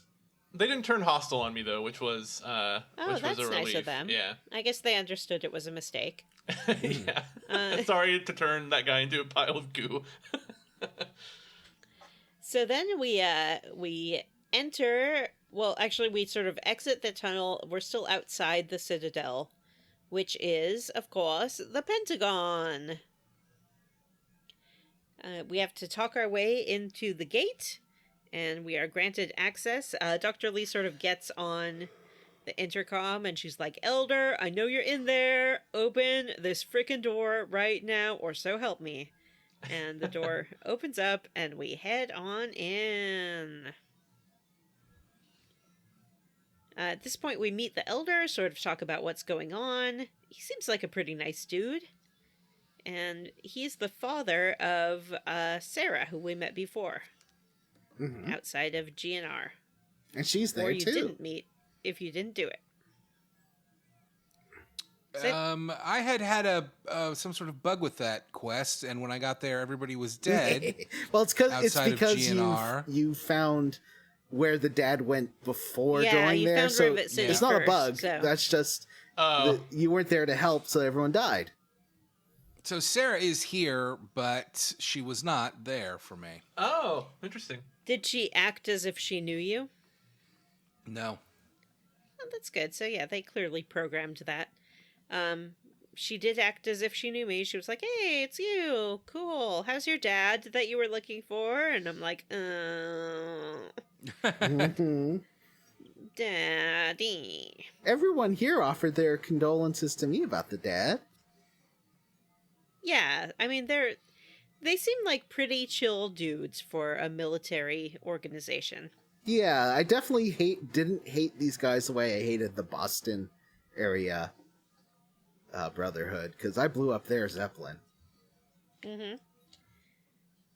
So you can talk to a lot of them. You can talk to Sarah's Lions, which is sort of her squad.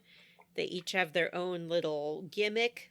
Like, oh, I'm Sniper Dude. You need I'm a Bomb gimmick. Dude. Mm-hmm.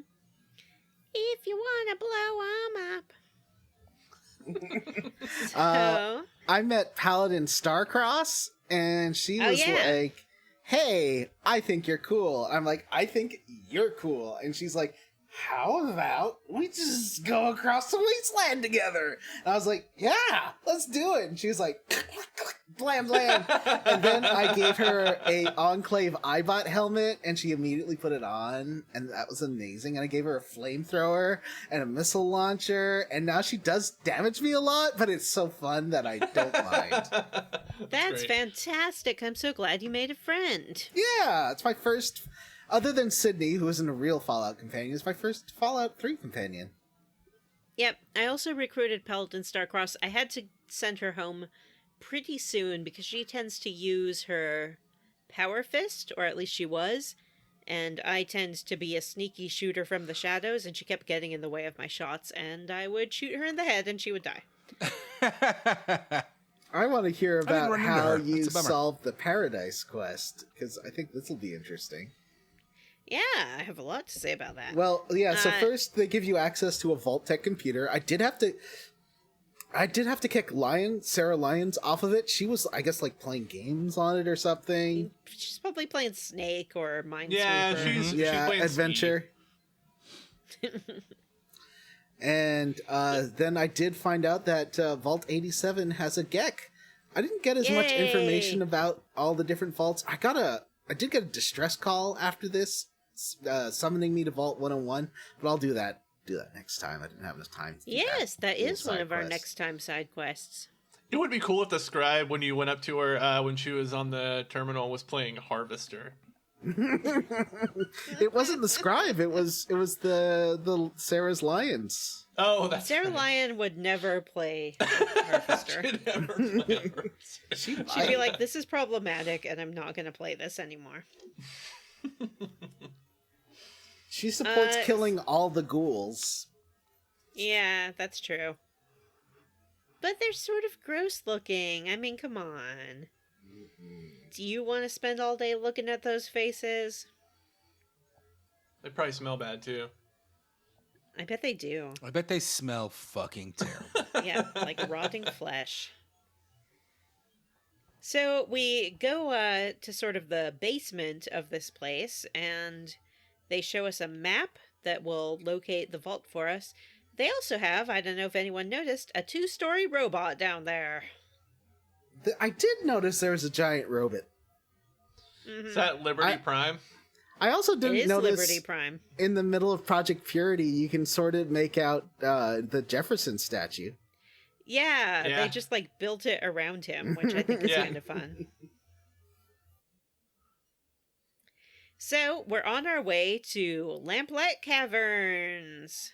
There's a whole we're sure- scripted argument between Elder Lions and it's the other one, Rothschild, Scribe Rothschild, where Elder Lions is mad that the robot's not ready, and like he really calls out Rothschild for like 5 minutes. He's just berating him. Yeah, he's like, I gotta have this beep boop robot. And Rothschild's like, well, it's not ready. I need this clang metal man. Mm-hmm. They aren't big fans of the Enclave. It seems like they really have a lot of beef with them. Mm-hmm. But that's neither here nor there. We're actually told that the entrance to Vault 87 is too radiated, but maybe we can get to it through the Lamplight Caverns. So we head over to Lamplight Caverns. And as we approach it, we see a sign reading Little Lamplight. We go in, and lo and behold, it's a settlement. But not like any settlement we've ever seen before. 'Cause at the gate, who should we meet but the mayor himself, Mayor McCready, who appears to be about 12 years old. And he's got a potty mouth, this kid. He calls us a fucking Mungo. When I walked up to the gate, he's like, "Don't move or I'll blow your fucking head off." I was like, good God.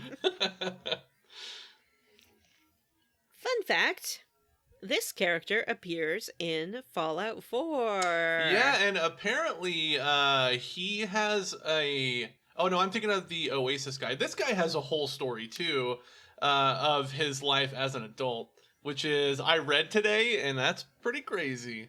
Yeah, he can become a companion in Fallout 4, actually. Yeah. A romanceable companion. Ooh. I know when we all saw this kid, we were like, I can't wait I for can't 20 wait. years from now. See who's the fucking Mungo then. Mhm. Is Mungo slang for humongous, do you think? I didn't think about that, but that's hilarious if it is. It reminds me a bit That's of... where I took it from. There's that episode of Star Trek with Grups that has the same plot, pretty much.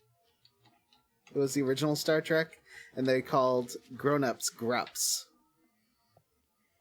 And what was that short for? Grown-ups? Oh, yeah. I guess I didn't see that. It is, it's according to the Fallout Wiki, Mungo is likely slang for humongous. Nice, I love it. That's pretty great. Yeah, this kid sucks. I wanted to shoot him, but I figured Starcross wouldn't appreciate it. No, I don't think that shooting kids in this game is very effective either. Mm-hmm. They're little bullet sponges, basically. You can't hurt them. So McGreedy tells us you can't come in unless Boy, that's a weird out of context quote. He tells us Children are little bullet sponges. Yeah, they are. You can't come in unless you go rescue his friends from Paradise Falls. Except you can if you pass any number of speech checks or I did. persuasions. Yeah, How would I do that? I had Why would I I not have the rescue kids? Well, you can still rescue the kids, which is what I did. But he's like, you can't come in, and then I have the child at heart perk that makes my speech with like my relationships with like children a lot better, I guess. I had a child at heart dialogue option that said, your face looks like my butt. And he's like, must be cool to have such a good looking butt. And you're like, yeah, your mom really likes it. And then he's like, you're pretty funny. Come on in. Wow, that's all it takes. That's all it takes. That was a challenge that Jim has been working towards for decades. My entire life was building up to that speech check. So I regardless of... talked my way in and intended to go rescue those kids, and then I think I forgot about it. Wah. Well, I was like, sure, kid, that's no problem. We'll just show you that I mean business. And like, yeah, if you can do it, stupid. And then I shot it. No. Then I went to Paradise Falls. Paradise Falls, a lovely settlement in sort of an outdoor shopping mall. There's so many Full named of characters great here. Outdoor shopping mall. I'm always, anytime I have to mow through like 50 named characters, I'm like, I probably failed like too many speech checks here. Spoiler There alert. are, there are several ways that you can approach this. When you reach the entrance of Paradise Falls, they basically tell you, you can't come in. This is Raider Slaver Town, and we don't like the likes of you around here. You can pay your way in. Just be like, oh, come on, everyone has a price. That's what I did, and it was 500 caps. Yeah, I did that too. It was so expensive. I paid my way in with bullets. Yeah, Because you I'm can't like, just... oh, you're slavers? He's like, yeah, you got a problem with that? You some kind of goody two shoes? I'm like, yeah, I have a problem with that. And I killed them That's all. the way to do it, I think. I think Even you the did it the right women. way. You can also agree to abduct Fucking women. some people, That's quoting Star Wars. which gives you a quest where I think you have to go get 4 people, and he gives you a special, like, stun gun to use on them, Oh, I got that And- stun gun. collars to pop on them, and you can go around enslaving people. But I did not do that, and it doesn't sound like any of us did it either. Huh. Are they like Suicide Squad bomb collars? Yes. Yeah. Except they like, in the end, I never deactivated them, but everyone ran away anyways. I don't understand what happened. Probably one thing, their heads blew up, Johnny. But Yeah, all the if kids you- are fine. if you pay your way in, you're like all the kids are in cages at the back. As you're making your way back there, you see 2 kids about to escape. One of them is Sammy. There's a kid running in front of Sammy, and he gets about to where you are, and this kid's head explodes. Oh my God. He's more oh of my a teen. God. He's got the adult model. Yeah, he has the I mean, adult. so it's more of a no, see, I phebophilia. thought it was a child, and I was like, oh my God. No, it was the adult model. So, And he's if 1,000 you- years old, so it's okay, Jim. Yeah, he's an adult, so Yeah. it's fine. Yeah. The cops came. They said it's fine. Yeah. He's a poor yeah. things, like he just he has a baby brain but matures really fast, and he has an adult body, so it's fine. Well, I think you needed the box key. Not only to maybe that deactivates the collars too. There was no point in the quest where you deactivate the collars, but the kids are fine. So I don't Yeah. understand what happens here. That happened to me too. Yeah. Oh Vanessa? no! So Well- that's why you do the terminal, is so the kid can network with the other computer and turn the collars Yes. off. Oh, I never did that. Yeah. Oh, you No, if didn't? you shoot your way in, you don't get any of that. I Oh don't right, think. yeah. So like Uh, if you buy your way in, you talk to the kids in their cages, and who's Sammy's friend? Do you have it in? Oh, Squirrel. They like Squirrel's good with computers. He can tell you what to do. He's like, all right, it would be the easiest thing if you could hack Eulogy's terminal and network the computer the old terminal that we have in here to the main network, and then I can shut all the callers off. Or you can go sabotage this junction box, and that'll do it too. So depending on how high of repair or science you have, it depends on what you can do here. Yeah. I you just can killed also him. just buy the kids if you want to. I just Yeah, killed you can also Eulogy. kill you can also just kill all the raiders Yep. at like Yeah. any point. Yeah. I'll just say again, I think Johnny did this the right way. Well, Yeah, I wasn't decided going to to, negotiate with these assholes. They're real jerks and they're slavers. If you don't run in guns a-blazing, you can utilize their shops and their medical facility. I and still You can buy a companion too. You can also buy a companion. If you're evil, you can buy Clover, who is a enslaved woman, and she is completely about Eulogy Jones, who's the head of this town. She Yeah, she calls got him mad when I Daddy killed and him. follows him around. Oh my gosh. I had to kill her Yeah. too. Yep, she Good. loves him. But I did the talk to the kids route and hacked the computer. Once you do that, you have to distract 40, who's the guard, so the kids can sneak past. Mhm. I basically just went to him and said, like, hey, you must make more than anyone else around here because you work so much harder. And he's like, oh, well, I wish. you know what? I'm going to go talk to the boss right now. I think you can also pay Clover to seduce him. There are different ways to get him out of there. Jim, what did you do with 40? I told him that he should ask for a raise because he does so much work watching the kids. And so Yeah. he's like, you're right, I'm going to go talk to Eulogy right now. And then he leaves. I shot his Nice. head off. So after you do that, the kids are ready to go, except for Penny, who has a friend, an adult named Rory, who's in this, in the box, as they call it. It's one of those Pulowski radiation chambers. So you can get the key from Eulogy's room and let him out, at which point he's like, okay, how are we going to get out of here? And you have to decide what to do with him. You can sort of run him out, guns a-blazing, to the front gate. You can try to sneak him out, Or you can play the system, tell him he's on his own, and immediately hit the wait button and wait an hour, and he'll just like disappear as if he's left. So that's what I did. I did not free this guy. I told Penny, I was like, you need to leave this loser behind. Don't stay for this weirdo. And she's like, you know what? You're right.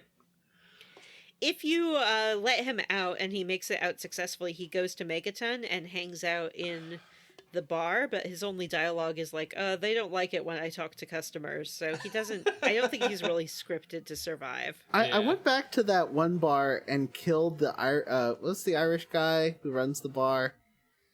Oh, Colin, I think? Yeah, I killed Colin Moriarty, and I thought everyone would be, like, clapping, but I walk outside and this lady's like, oh, I just want to say thanks for everything you did, and she gives me a stim pack, and then she pulls out a gun and tries shooting me as soon as she thanks Wow. me. And then everyone in the town was trying to kill me. Everyone's really protective of Colin, even though he's a piece of garbage. Well, I think they just don't like people randomly murdering other people. He sucked. So wow, after I Judge, Jury, and Executioner Johnny. Yeah. Mm-hmm. After I got these people out, I met the kids outside. I was like, okay, kids, time to go back to Little Lamplight. But before we do, I just have one more thing that I need to do in Paradise Falls here.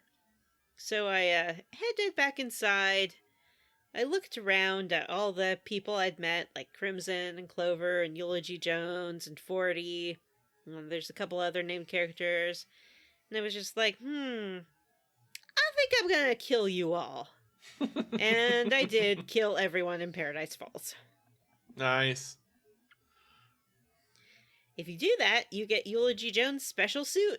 And it's super cute, super great, and I wore that for a long time. If you choose to follow through with like trying to sneak the kids out, they're like, we already know where to go. There's this pipe in the bathroom that we can all fit in, but Sammy and I think it was Sammy and Squirrel couldn't fit in the pipe. Only the girl could. So I was like, I don't know what to do, and I just like ran them out, and nobody bothered me. Like as I was approaching, they all stood up, but nobody aggroed, so I was able to just run them right out the front.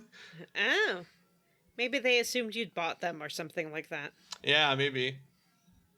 But maybe there was a little less pressure on my playthrough because I'd already gotten into Little Lamplight, so maybe it's just like, you know what, he can just have them.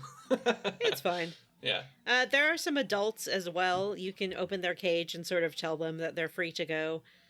They will leave except for one guy who's just kind of like, what? Yeah, I couldn't get him out. And he just stays. He likes it there. I think he just doesn't understand what's happening. Yeah. We bring the kids back to Little Lamplight. Mayor McCready lets us in, and there we see that there's a little birthday party going on for Sticky. Sticky 16. Happy birthday, Sticky. Sticky has turned 16 years old, which means it's time for him to leave Little So he's Lamplight got a voice forever. actor who sounds like this. Yeah. Sticky. I'm Sticky. Sticky's hesitant to leave, but the rule in Little Lamplight is once you turn 16, you gotta move to Big Town. Mm-hmm. Raises some questions. I mean, these kids are not 200 years I love old. this.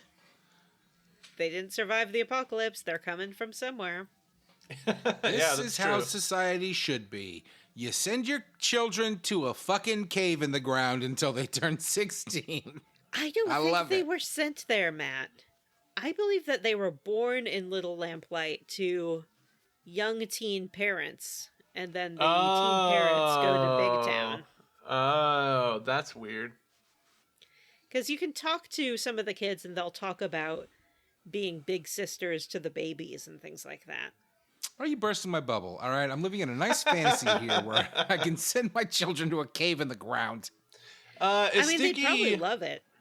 Sticky is like one of the stupidest characters I think I've encountered in a Fallout game. He is an idiot. He is a moron.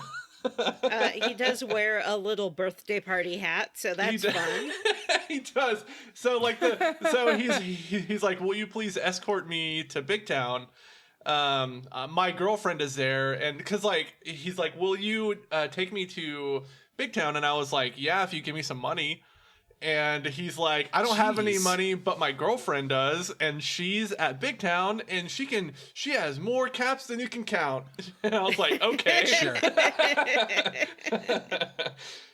So you have to like escort him from Little Lamplight to Big Town. That's a long way. Yeah. It is not a short trip to escort him, and like he dies so easily. Like I just went over the first hill out of Little Lamplight, and immediately a Yao Guai comes out of nowhere and murders him, kills him. It's like, God damn it. So like I had to. God, you have got a lot of Yagway spawns I know, in your game. a lot of them. Every single episode, you've talked about a Yagway coming out of nowhere. I see a lot of them. Doesn't Jim I make see a lot of himself? them. Because that's based on level, and I've got a few. I've definitely had a few Yagway spawns, but I think I'm Jim level made himself 14. so high. Oh, okay, that's not. Yeah, that's Yeah. about where I'm at. It's low. Aren't you playing on God mode, though? Maybe God mode triggers Yeah, more Yagwais. I don't know why it would, because I'm invincible anyway. But but yeah, he died immediately, and I ran into so many enemies on my way to Big Town. It was very frustrating. But escorting him is funny because he tells these stories to you. He's like, "Hey, you want to hear a story?" And then he'll tell you a story. And one of them, like in my playthrough, you could I think the dialogue is cut into sections, and there's different versions of each section, so it kind of mixes and matches with itself. But one of the stories that he told me was there was a man named Super Dupe Dave, and he was a hero. And they're like, he laughed in the face of danger, and nothing could hurt him. The end. Wait, is that Dave from the Republic of Dave? Maybe. Maybe. They said Super Dupe Dave. He he said something about him killing slavers and freeing people, and he was the best. The end. Great And then story, there's Sticky. there's another story about a dog, and then there's another story about a robot, I think. Sticky's amazing. I fast traveled with him, and now I wish I had Oh it. no, because- yeah, you got to escort him because his dialogue is hilarious. So we take Sticky all the way to Big Town, and Big Town sucks. Now I'd Yeah. already gone through and done this Big Town quest earlier, so it's fine. Yeah, I was gonna say the same thing, John. I encountered Big Town way earlier Yeah. in my playthrough and did this little side quest. Big Town is just basically 4 houses. They don't have any shops or infrastructure or anything like that. And they are all former residents of Little Lamplight, which means they really kind of don't know anything about anything. And they're like, we came here when we were 16 and nobody knows what we're doing. And everyone there sucks, especially Bittercup, who I guess is Shorty's girlfriend. Is that who he was looking forward to meeting, or Sticky's girlfriend? No, Red is Sticky's girlfriend. Oh, okay. Yeah. How old is Red? She's older than he is, but not by much, I don't think. Oh, okay. So when we arrive at Big Town, we learn that some of the Big Town residents have been captured by super mutants. Mhm. They are hanging out at a police station, The Germantown is- Police Headquarters. Germantown right. Police Station. So it's basically just go there and clear out the super mutants. We find Red, and she is in a cell. And she tells us, oh, you have to get Shorty. Shorty's in the basement, and people don't come back from the basement. So I snuck down to the basement, and as I was sneaking, you start to hear dialogue from Shorty. And Shorty's like, what are you gonna do? Cut me up and eat me, idiots? You suck. You're so dumb. I can't It's a fun believe how argument between him and stupid you the are. super mutant. Yeah. And they're like, you be quiet. And he's like, you make me be quiet. You can't do anything to me. I'm Shorty. That's amazing. So I got them both, took them back to Big Town, and then you get to talk to Red about your reward. I do not remember what it was.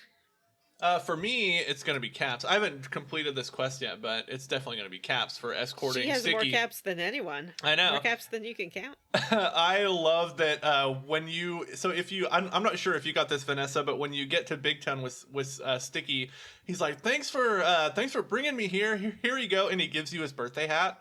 So yeah, you he can gave put me your his birthday hat, too. Yeah. There's a little more to this quest, right? Like they need protect. You have to kind of solve the super mutant problem for them, or the slaver problem. Bring back the kids. They do want some help because they keep getting raided by super mutants and slavers. And slavers, I think, was because I killed all the super mutants, so that wasn't a problem anymore. So they want you to help defend the town. There are a few different options. The option I took advantage of was I fixed up their robots, so the robots would protect them. Yeah, I think you could teach and them really, it's like, only how to one shoot. robot. Mm-hmm. I just went and killed all the super mutants when they rushed them. Yeah, but they were also being attacked by slavers. Oh, okay. Well, I think the slavers are coming from Evergreen Mills, so I don't know if you clear out Evergreen Mills. I'd already cleared out Evergreen Mills by that point. So maybe that's the thing. Maybe you'd already cleared out both of the places that they were being attacked from. Yeah. Maybe if you opt to just say, I don't know, yeah, I'll take care of your problems instead of sure, I'll fix up your robot. It'll send you to Evergreen Mills there. Maybe. Yeah, It just told me Sure. to stay in town and defend against 3 waves of super mutant attacks. Oh, weird. I didn't have to do that. I just fixed a robot, which was one robot, and then I left town. I was like, all right, well, you've got a robot now, so you're fine. That's a Securitron. Those are tough robots. Yeah, I think you can teach them to shoot as an alternative, but these kids are idiots. They can't do anything. I love how stupid they are. They are. And did you talk to Bittercup? Because she's amazing. No, but there's one guy, I thought it was funny when I was in Big Town before everyone's rescued. There's one guy just walking around being like, this place is terrible. I hate it here. Yeah. Bittercup mostly sleeps all day, but you can go talk to her, and she has dated everybody in town, and she will sort of show some interest in you if you are even a little bit nice to her. But she's also like, I don't want to do anything, and I don't want to work, and I don't want to learn any skills, and I don't want to contribute to Big Town. She just hates it. Mm-hmm. So that's Big Trouble in Big Town, but we do have one more quest to talk about. North of Paradise Falls is an amazing place called Oasis. Today's gonna be the day and it's coming back to you. Somehow Great you're gonna song. Yeah. Ugh, that was an amazing rendition. I don't believe that anybody feels the way I do about a tree. Is Oasis the band where they did an MTV Live and they switched places? The lead singer wouldn't do it, so his brother did it. Oh or yes, something that is correct. Yeah, those an brothers unplugged hate each session? other. Yes. Yeah. They kind of had a falling out after their second. They album still or don't. something. They haven't talked for over 20 years or something like that. It's sad. crazy how committed they are to just hating each other. I wonder if it was worth it. That's not unheard of in human history. Brothers let or me ask you a siblings or question. family members just hating each other and holding grudges for their entire lives. Yeah. So Matt, let's say, hypothetical scenario, you and Bannon have a band, and you know that you're going to make however much money Oasis made, 20 million pounds off of your big hit Wonderball. But as a result of this, Wunderball, as a result of this, you are going to have a falling out and not speak to each other for 20 years afterwards. Is it worth it? Do you take the money, Or do you take your precious brother? Well, I don't, but I was raised to believe that family is very important. So. Aw, that's sweet. Jim, same question. I don't think I would take Not about your brother, but let's say about Kaylee. No. It's always about Kaylee with Jim. No, what about the rest of his family? Yeah, I have 5 siblings. Thank you. What about his pig brother? I would pick any one of my siblings, but I would, in my mind, I'd be like, they owe me 20 million pounds. I expect to collect on that eventually. Mm-hmm. And finally, Johnny. Same question about your beloved sister. Not one of my brothers? It has to be about Al. Oh, okay. I'm not going to ask a question I know the answer to. Vanessa's only vaguely aware of what our families look like, so I mean, Allison would understand. She'd understand. Like, sure, there'll be animosity and bad blood, but we'll have money. Yeah, well, I guess the thing is, like, Allison would get the money, too, because you were both in the band. Yeah. Oh, okay. I wouldn't want to be that famous. That is my hot take. I think being so famous that everyone recognizes you everywhere and you have no privacy to pick your nose in your car or whatever. I know. Yeah. Fame would be awful. Some people like it. That's what I've come to realize about fame recently. I always sort of assumed that like nobody really liked being famous and recognized, but then I start to hear like some celebrities talk about like, oh, I went to like the store and nobody recognized me and it sucked. I'm like, no, that's what you hope for. Imagine an existence like that where you just like where you're disappointed when people aren't fawning over you all the time. That sounds miserable. Yeah. It doesn't sound healthy. It seems like being famous is a brain disease that's bad for you. Yeah. Maybe nobody should it warps your mind. Maybe if you star in one successful movie or have one hit song, you should never be allowed to do it again. I think that what I wouldn't mind being is convention famous, where you know, like the actors would like go to conventions and they're huge deals because they were in Buffy or whatever. But then the majority of the general population doesn't know who you are and doesn't care. What you might call a Billy Zane career. Yeah, Billy Zane. I was thinking Billy Zane too, and I guarantee it's because we saw the same picture today. I bet so. Billy Zane is super fucking famous, and I bet he gets recognized everywhere he goes. He was in Titanic, like the biggest movie in the world. I think you mean and the second biggest movie in the world, Tales from the Crypt Demon Knight. Oh, that's true. And the third biggest movie in the world, The Phantom. Deadwood. And Phantom, yeah. I liked that Phantom movie as a kid.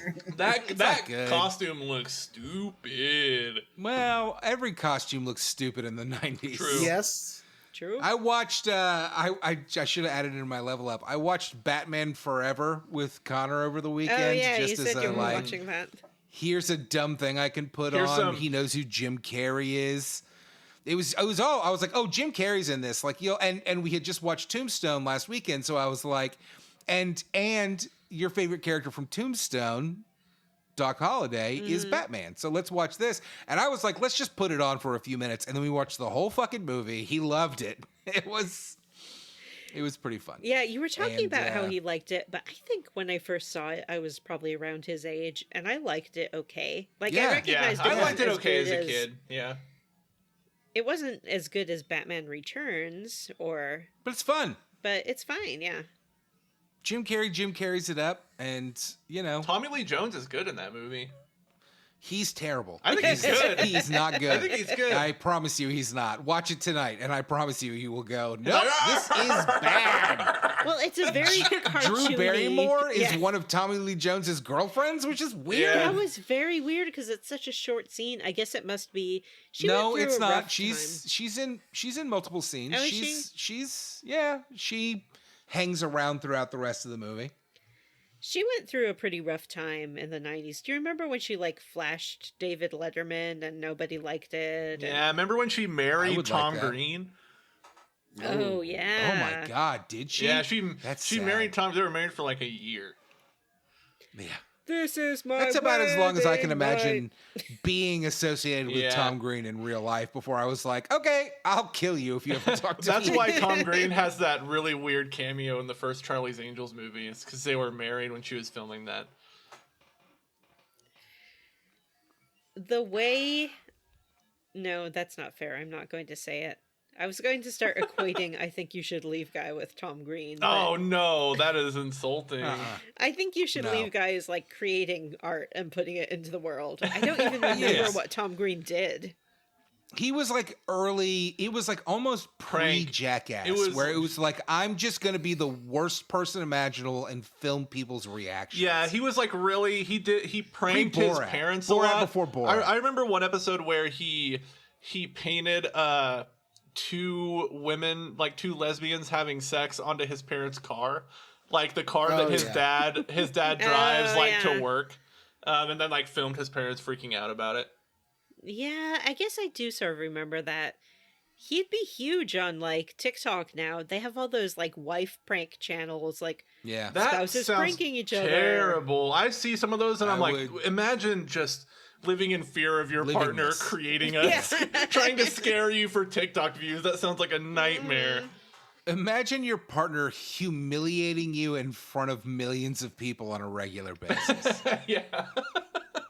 Speaking of Tim Robinson, there's an episode of Detroiters where he's addressing his critics online because he's seen in the background of his wife's videos. And he puts on an That's right. anonymous mask and he's like, Yeah. "Hello, society." The V for Vendetta mask. Yeah. Oh yeah, he puts on the Guy Fawkes mask.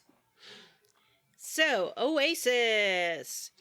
Did y'all have trouble finding the entrance to Oasis? No, because the internet led me there. Ah. Because I didn't do this in my playthrough. And so Vanessa made me do it, so I did it. I had But are you Looked up glad how that to you get did? there. I had a map marker for it because I had run into some trader on a bridge somewhere, and I accidentally made her like aggroed her, and so she What's was trying his to kill me. name? No, it was a lady. What's his name? Robert Alito? Oh, Oh, some Burn. traitor. Some I fucking get it. Is traitor. it Samuel Alito? Thanks. Oh, God, I really fucked that up. Oh, God. So anyways, and I had to kill her, and on her corpse it said map to Oasis. So it added the map marker for it on my world Oh, map. interesting. You can also sort of get a little bit of information about Oasis from like Three Dogs radio station. He'll talk about how he saw a place with green trees once, but he doesn't remember where it was because he was super high on jet at the time or something. Oh, I whoa. heard that today. He's like, Yeah. yeah, I used to experiment with Jet. Yeah. I was searching for Oasis, and I hit level 19, and I was looking through the level 20 options, and one of them was I don't know, what's the Explorer perk, I Yeah. think is the name, where it marks everything on your map, and I was so Oh. fucking annoyed. I was like, one more level, and I would just show me where it is. Yeah. So it's basically just due north of Paradise Falls, but the entrance is a little bit tricky to find. Yeah, you have to go up Uh, some like this little rocky path, and it's Mhm. really hard to see I because all the rocks definitely- are just gray. Yeah. Yeah, I definitely like saw as I was wandering around looking for it, I could tell that there was something, like there's a big rock crater or whatever, like a big rock wall, and I was like, okay, this is it. But I went east, and it took me a while to find the entrance. I went the wrong way. hmm It was annoying. Near the entrance. Eventually, I looked it up and found it. Near the entrance to this, I saw a settler running away from a bunch of like 3 guys with hunting rifles. So I shot the guys with hunting rifles and realized I'd run into them before. They're marked as hunter. And when I'd run into them before, they were just walking around and they were like, "Oh yeah, we're hunting." And I said, "Oh, do you have anything, to trade?" And they're like, "Yeah, we got the best meat." And now Oh, I no. looked at them and looted their corpse, and they have just a bunch of strange meat, as it's called. Oh. So I was happy I killed them. I wanted to say, I wanted to say I found because, as I've said, I have already finished the game and I reloaded a little bit of an older save. I reloaded my save right as I got to Citadel for the last run. Mm-hmm. You know what I mean? So the Enclave was already on my ass, which was a problem. They showed up all over the place, which was annoying. But I found it kind of freeing in that, like, I felt like I'd already finished the game and I could just do whatever I wanted here. Yeah. That's fun. It's a fun way to play it, for sure. You'd already gotten your ending. Doesn't matter.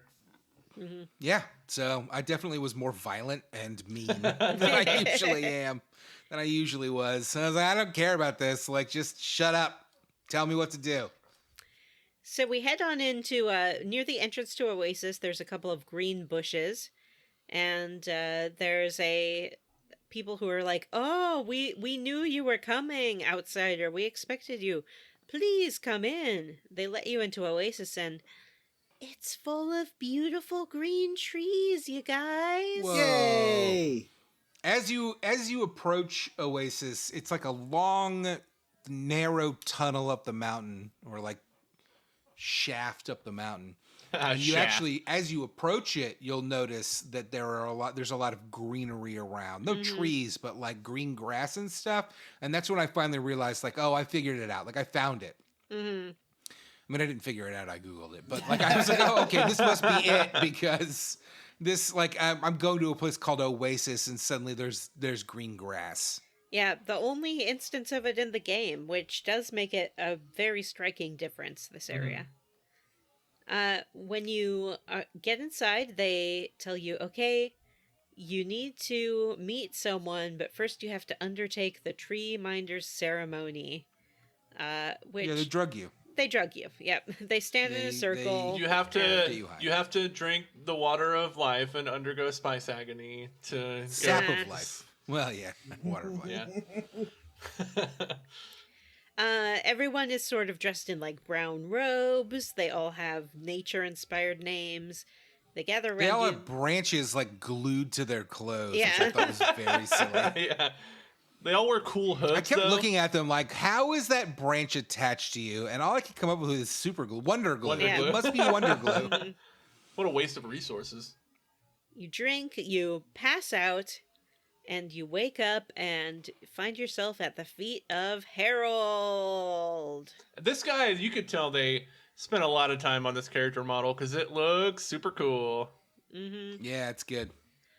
Harold, I guess, appears in Fallout 2, but I have not played that game. He does. So I can't really read talk his about it. backstory today, and man, he has a lot of lore associated with him.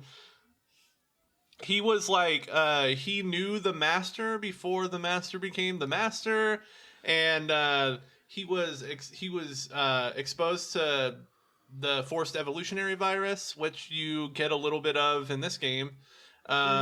And that's where the tree in his head came from. So instead of like mutating and becoming really weird, nothing really happened to him for a while, and then a tree started to grow out of his head.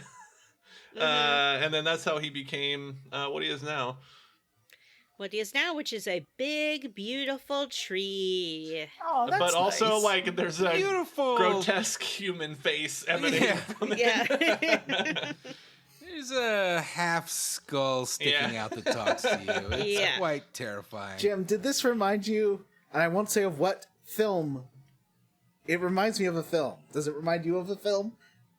What film are you talking about? I can't say. He Never won't mind. say. He can't say, and he won't say. Won't say. But I was wondering if when you saw it, it reminded you of this. I thought he kind of looked like the Nemesis from Resident Evil 3. Don't worry about it, Jim. I want to know though. What did it? I'll send it to your DMs. Okay. He doesn't want to spoil it it for must us. be some. Yeah, it must be some movie we haven't seen. Yeah, I guess so. So, we meet Harold and his friend Bob. Bob is the tree that grew out of his head, and Harold is the man. Herbert. No, Herbert. He calls him Herbert? Herbert to prank him, right? Yeah, he calls him Herbert to prank him, but his real name is Bob. He's like, I call He him repeats Herbert that as a joke joke. 30 times. he does. Where it's like, it's Herbert. Herbert the tree. Herbert that's growing out of me. Herbert that I'm grown into. Ha ha, his real name is Bob. It's real dumb, actually. Yeah. It seems like an old comedy routine. Like, Harold doesn't have a lot going on. Harold has a request for us, and Bob. His name is Bob. Bob is the tree. Harold is the man. Mm-hmm. He would like us to... Harold used to Kill be him. a ghoul, right? Yes. Yeah. Yeah, I remember him Yeah, in Oh, I Fallout missed 1. that part. He was ghoulified by the Forced Evolutionary virus, I think.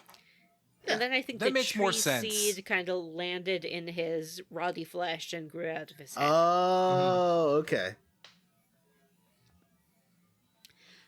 I did not catch that he was a ghoul originally, because I was very much like, how did you survive this? Yeah, I think it's maybe just in the first couple games.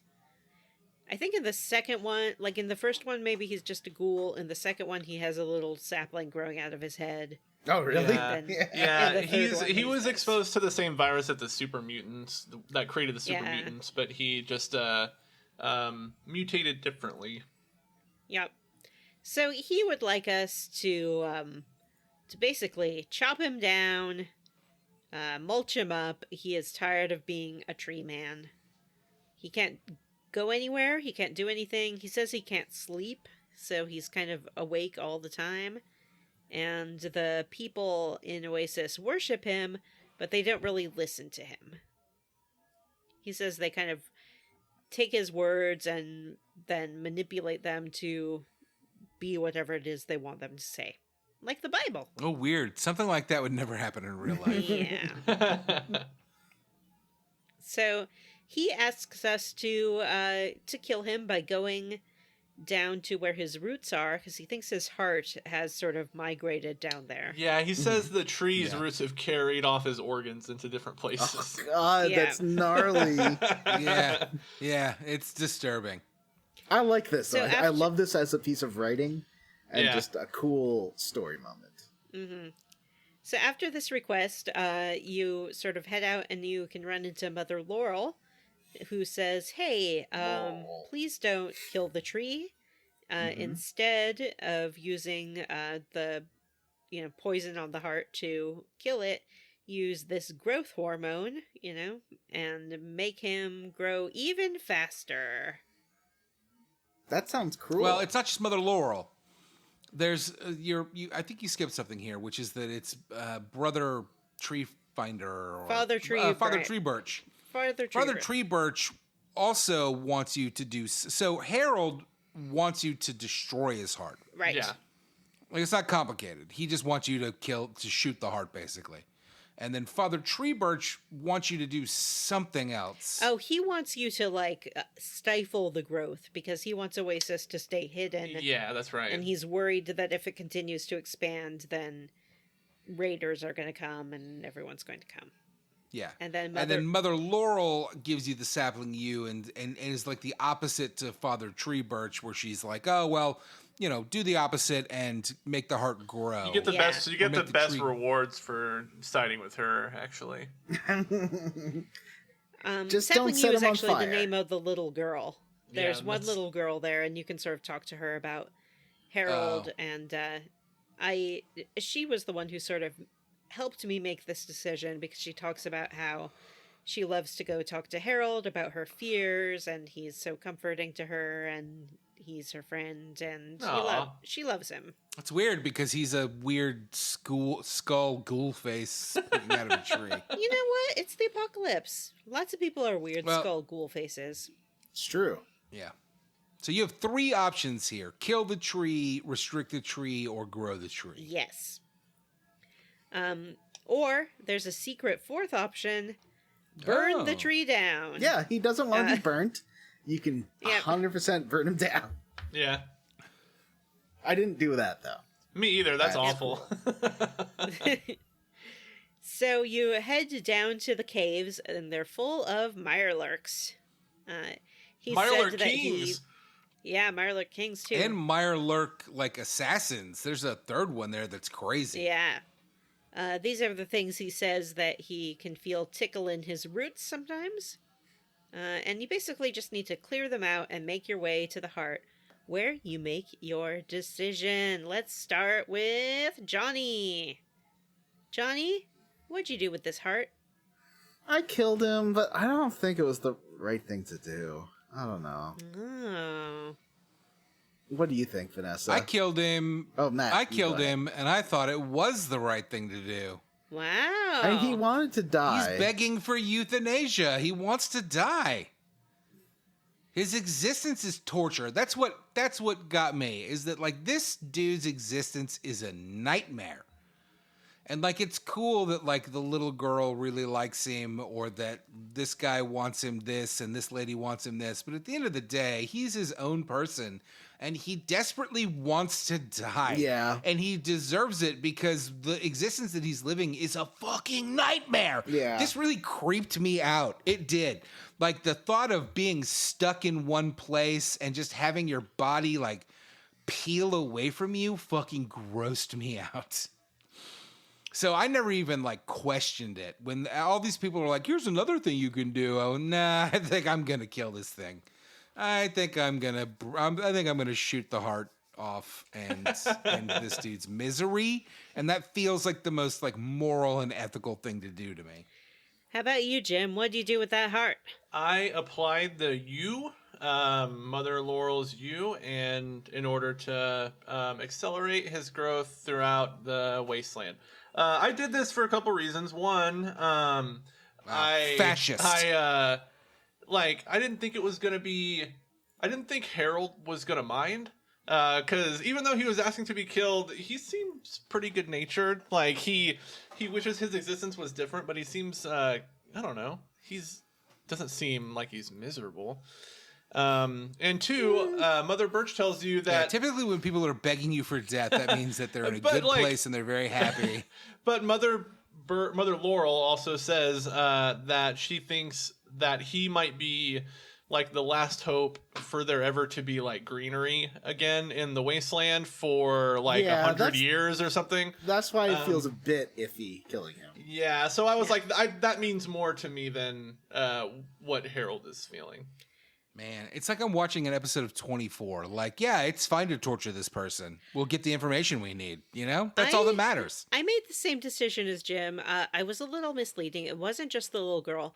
There's one little bit of dialogue you can get if you talk to Harold and talk to other people about how they knew you were coming. And he can see through all the leaves. Yeah, they say that, well, Harold's like, sometimes I feel like I can see through every one of my leaves. Mm-hmm. And I saw you coming over, from far away. But that has to just be like in my head. It can't be real, right? I can't actually see through all my leaves. But I took that to, I believe that if you expand him, he thinks he's stuck in one place, but he's not. He just needs to accept his tree god nature. And once he starts expanding around the wasteland, he will be everywhere all at once, and it will be a wonderful existence for him. Yeah. I don't, and if you go talk to him after, like I applied the U and then went back to the village, he seems fine with it. Like I told him, I was like, I wasn't really comfortable killing you. And he's like, that's okay. Yeah, I told him that I couldn't do no it because feelings. the little girl... Yeah, I told him the little girl needs him, and he's like, oh, I've been pretty selfish. I was just thinking about myself. I didn't think about what she needed and what these people needed. But if I'm useful to people, I guess I could live and be okay with that. Yeah. Happy I'm ending. happy with my decision. Yeah, Matt. me too. You can shake your head at us all you want. Yeah, I think you're monsters. You know what I'm not? I'm not an arborist, so I'm not going to cut down that tree. I didn't cut the tree down. You cut the heart I out killed of a it. ghoul. And then you get some rewards. I got a nice hat. You get a hood. You get you get like one of their hoods, and you get a set of power armor. Yeah, Enclave power armor. Yeah. I've had power armor since like a third of the way through this game. Yeah, but can you use it? Well, after the Citadel. Oh, yeah, that's right. It's glossed over that once you get to the Citadel, yeah. you can be trained to use power armor. I never use power armor because I like to be sneaky and light on my feet. Yeah, I don't want to use power. I got tree bark skin. What's that? I get a plus 5% damage reduction. Ah, cool. So now you're the tree. Yep. It said that I was infected by his mutation, and so my skin turned into bark. I love the Do you whole think that... forced evolutionary virus backstory stuff. Which I is think that's fun super because it's fun because I also have fire ant strength, or no, fire ant perception. So I'm just a fucking freak. You're like Captain Planet. If you've been infected by his mutation, do you think that means eventually you'll root to the spot and become the new Herald? Oh no. What's wrong? What a nightmare. Oh. He being a thinks tree he's man. going to become a tree. That'd Yeah. be that would be cool if that was your character's ending after you beat the game and you have tree skin, is that you become the new Herald somewhere. So that's it for our penultimate episode of Fallout 3. Next time we're going to finish the game. My Wow. suggested side quests are Trouble on the Homefront, which is triggered by going near Vault 101 and listening to a distress signal, and the Superhero Gambit. Oh, I love that one. It's a great one. That's the one I mixed up with those. Yeah. Yeah. I don't know what that is. Oh, you'll like I it. don't know what either of those are. It I guess is I'll have to look 'em up. found at Canterbury Commons. Oh, is that the antagonizer? Yeah. Yeah, I did that. I loved that. All right, so let's start with Johnny. Johnny, what are you squarely against? Trying to keep those dum-dums alive in the Taft tunnels. That was difficult. Those people You had... can tell them to stay in one place, Yeah, and they will, I- for the most part. Yeah, I guess I should have done that when they were chasing after the Enclave soldiers.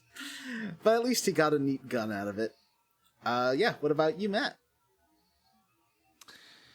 Well, I guess for the first time, maybe in the history of this show, I'm squarely against my co-hosts, Jim and Vanessa, and their terrible decision-making when it came to this Oasis side quest. You're monsters. You're terrible people, and I'm writing you both out of my will and definitely out of my, medical plan for the future. You know what I mean? Yeah. Because you will make the worst choice. I'll take your Johnny, I'll take your I'll pull it off on you. DNR. I'll rip your DNR Please in half do. in front of your face. I mean, do you want to do it right now? Because that would be all right. Well, you know what? Then I'm roundly for the beautiful, green, luscious DC wasteland that's going to spring up in 20 years after Herald spreads everywhere. And I'm extra roundly for the joyous life Herald will lead, being able to speak to and see everyone and know everything and just be a beautiful, omnipotent tree god. I have a question about that. Yeah. You've played Fallout 4 and Fallout 76. Uh-huh. Is the DC area a luscious green oasis? The games don't take place there. They don't take place there, you don't know. Although in Fallout 4, but you played Fallout 4 and Fallout 76. Fallout 4 takes place in a so- totally different place. So does 76 is in Kentucky or Tennessee or something. It's in West Virginia. Why don't you West let Virginia. Vanessa talk. Stop erasing women, Jim. Yeah. I'm not sure the timeline of 76. Fallout 4 is 20 years or so after Fallout 3. And they do talk about the nice clean water in DC, but I don't think Oh. they talk about the luscious Oh. green paradise. Weird. Monsters! I guess spoilers for the end game that there's going to be nice clean water. But come on, we've been Yeah. going towards that the whole game. Yeah. I think I'm the last one here. And- Um, Oh yeah, Jim. I will say that I am roundly for my best friend Sticky. He is so funny and tells the best stories. I was reading through, I found a copy of his dialogue, and his stories are so stupid. The third part of one of them is And what did our hero do, you wonder? He came up with the most cleverest of clever plans. And it worked, and everyone called him a genius. The end. It's so stupid. He's amazing. Sticky. I guess I'm also, I gotta give a shout out to Squarely Against, like, the weird teen pregnancy thing that's going on. Oh, yeah, Lamplight. that's I'm not really comfortable with that. It's a yikes. Mm-hmm. I think that if you don't send the little boy from those to Rivet City, he can go live in Little Lamplight. Yes, he can. Yeah, and I'm waiting to do that because you can find a character there. I can't remember who it is, but you have to bring him there, and he's like, "Oh, I'll live here now." I think is what happens. Yeah. Vanessa, I was watching 90s commercials because it auto-played after the latest 80s commercial. I don't like 90s commercials as much. They aren't as fun for me. But there was one PSA that came on. It's like, I'm making the right decisions for myself, and I know it's not the right time for me to get pregnant and have sex. And she was like, it was a high school student. I was like, okay, I agree. I don't think you should get pregnant. And she's like, that's why I'm not going to have sex until I'm married. Whoa. Wow. What? Come There's on! a wide gap between, like, not wanting to have sex when you're a teenager and not wanting to have sex until you're married. Yeah. This felt like, and it wasn't a Christian thing. It was a, like, national thing. It was some, Interesting. Yeah, it was. Thanks a lot, I George wonder- Bush. Yeah. Well, and way to erase our ace friends. Like, what if people just don't want to have sex at all? Yeah. That's fine too. They didn't know about... What if I don't want to have sex before or after marriage? Acers weren't discovered back then. Do they like to be called Acers? No. They do now. I think you just coined a term. I wonder where that ad fell in the AIDS crisis, because if it was like early 90s, No, maybe it was that Clinton. It was definitely like second term Clinton. It was Oh, like really? 96, 97. Jeez. All right. All right.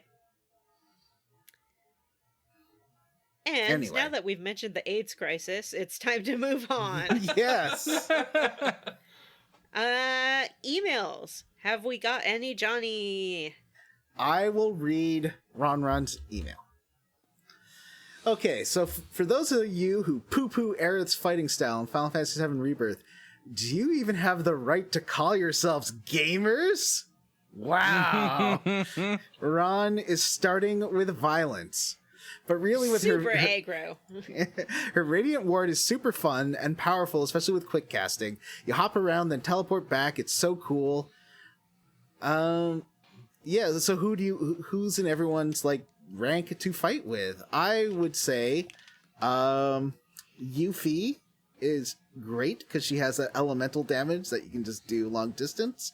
Cloud's got to be in there because but Tifa, yeah, Yuffie, Cloud, and Tifa is the ideal one. I like having Barrett too, but he's not that fun to play as. He's okay once you get the like ground punches and stuff. That's not so bad. But Kate Sith is okay as a secondary character. I think he's fun. Yeah. And I can see people liking Red as well. yeah, even though Nanaki I got much. better at, and he's got like that really powerful, was it Starscream or whatever? Stardust Ray. Yeah.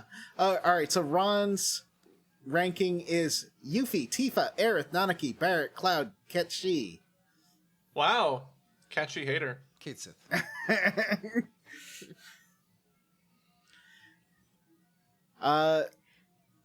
I don't know why Aerith is so high on that Ron, and I don't know how to talk to you about it. Yeah, but you know what? I'm not really an area of effect player in other games. Like, right now I'm doing Midnight Sun, and once you get Wanda, she has a lot of area of effect skills, and I don't like using them.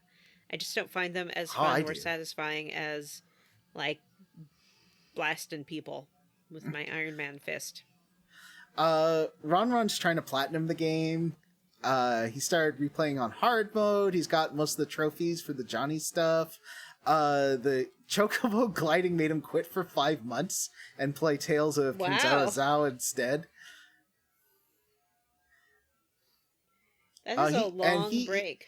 He wants us to play Tales of Kinzara Zhao, but he thinks Rebirth's a top 5 game for him. It ticks all his boxes. He loves platinum trophy hunting.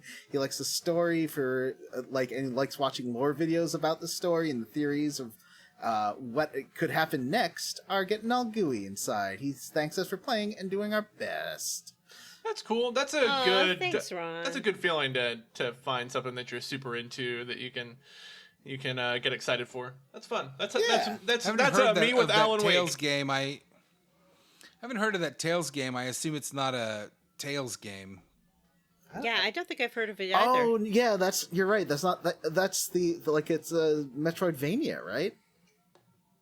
I don't know. An indie developer used to play games with his dad, and his dad. I think What's it called again? Tales of Kanzarazao. I see it. I found it. I feel like that was at the Game Awards. The trailer for that. Oh yeah, it is a 2D platformer. Is it new I mean, or I old? do love a Metroidvania. Oh, it's new. It came out this year. I don't like a 2D platformer.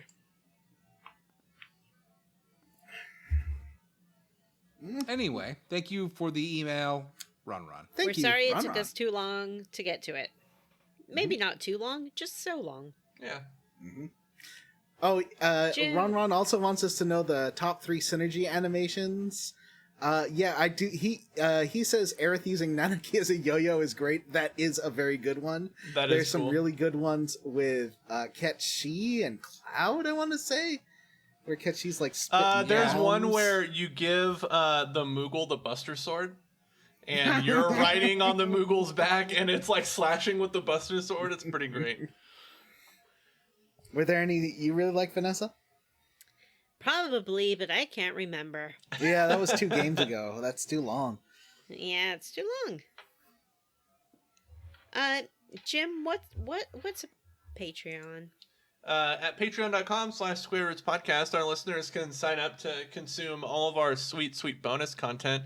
This month we're having a Sweetos. discussion, a spoilery discussion about Alan Wake 2's Night Springs DLC. So that's fun. That was last month. That's the June episode. Oh yeah, that's a June bonus. July's my month. I'll find something cool for us to do. It'll be fun. Funsies. And you get access to all that content at the $3 level. At the $5 level, you get all that content plus the ability to vote on games we play on the show. Next game, not a vote. We're gonna be playing Quantum Break, but after that, not long into Quantum Break, we'll have another vote live. So if you want to do that, that's the $5 level. No matter what level you subscribe to, we like to personally thank some of our listeners, some of our patrons on the air. I'll start this week by thanking Justin Rash, T. Bumpkins, wishes everyone a Happy New Year from Tickle Crab Island Dew, Bree Girth, Samuel Mitchell, Ross Hartley, RP Siege, Matt is my fave, Magpie What? Juju, Brian Pitt, and Doom Train. I'd like to thank Keysby Knight, addicted to the smell of natty ice. What does that mean? I feel like that's a reference. It's a reference to something we've said for sure. Stephen Paget, Anthony Lerma, Lexa Varial, Amanda Douglas, Mike, David Shook, friend of DeSoto, Aaron O'Toole, and J-Bone.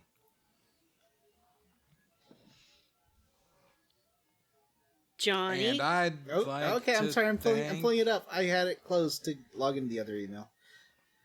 Okay, I would like to thank Gage, Lacerite, Jamie Black, My Battery's Low, Robert T, Anthony Cruz, Omaha Zookeeper, Huxley Iguana, Loafing Around, David Green, and Wishbone is Gay. And I'd like to thank Chris Sasaki, my mom. And you know what? I really do want to thank her because, well, I have had this broken ankle. She has been really, really helping me out and sacrificing a lot of her time to take care of me. I cannot drive myself. She's taken me to physical therapy. It's great. I love her. She's the best mom. Cameron Oh my Shelley. God, you broke your ankle? Did you not hear? We can What? cut this, but Vanessa, could you drive yourself anyway? Technically, yes. Look at this pissed off cat. This cat is waiting for me to finish, so I give her food. She's really annoyed. She looks like a happy cat. That's her in annoyed mode. Cameron Shoei, Eric Pitkamini, Johnny Five Alive. Oh, you don't have the right. Chad Wilson, AJL. Seattle Sounders will host Club World Cup in 2025. Keep dreaming that dream. I mean, the Mariners are going to win the World Series any day now. And Arthur A. All right, everyone, that's it for this episode of Square Roots. If you'd like to send us an email to have read on the air, we're at squarerootspodcast@gmail.com. Come join our Facebook group at the Square Roots Podcast group for smart, cool, very attractive people, or find us on Blue Sky at squarerootspod.bsky.social. I gotta add that account. Also, please rate and review and subscribe on Ghana, Apple Podcasts, Ghana, wherever you listen to podcasts, or Ghana. Thanks to Stephen Morris for our Square Roots theme. You can find Stephen on YouTube. Links in the show notes. All right. For Square Roots, I'm Jim Banks. I'm gonna, I guess? What's happening? What is your issue with Ghana? It's fine. I'm Johnny Brandon. I mean, I'm Matthew Van Zandt. And I'm Vanessa. Mm-hmm. Goodbye. Okay, bye.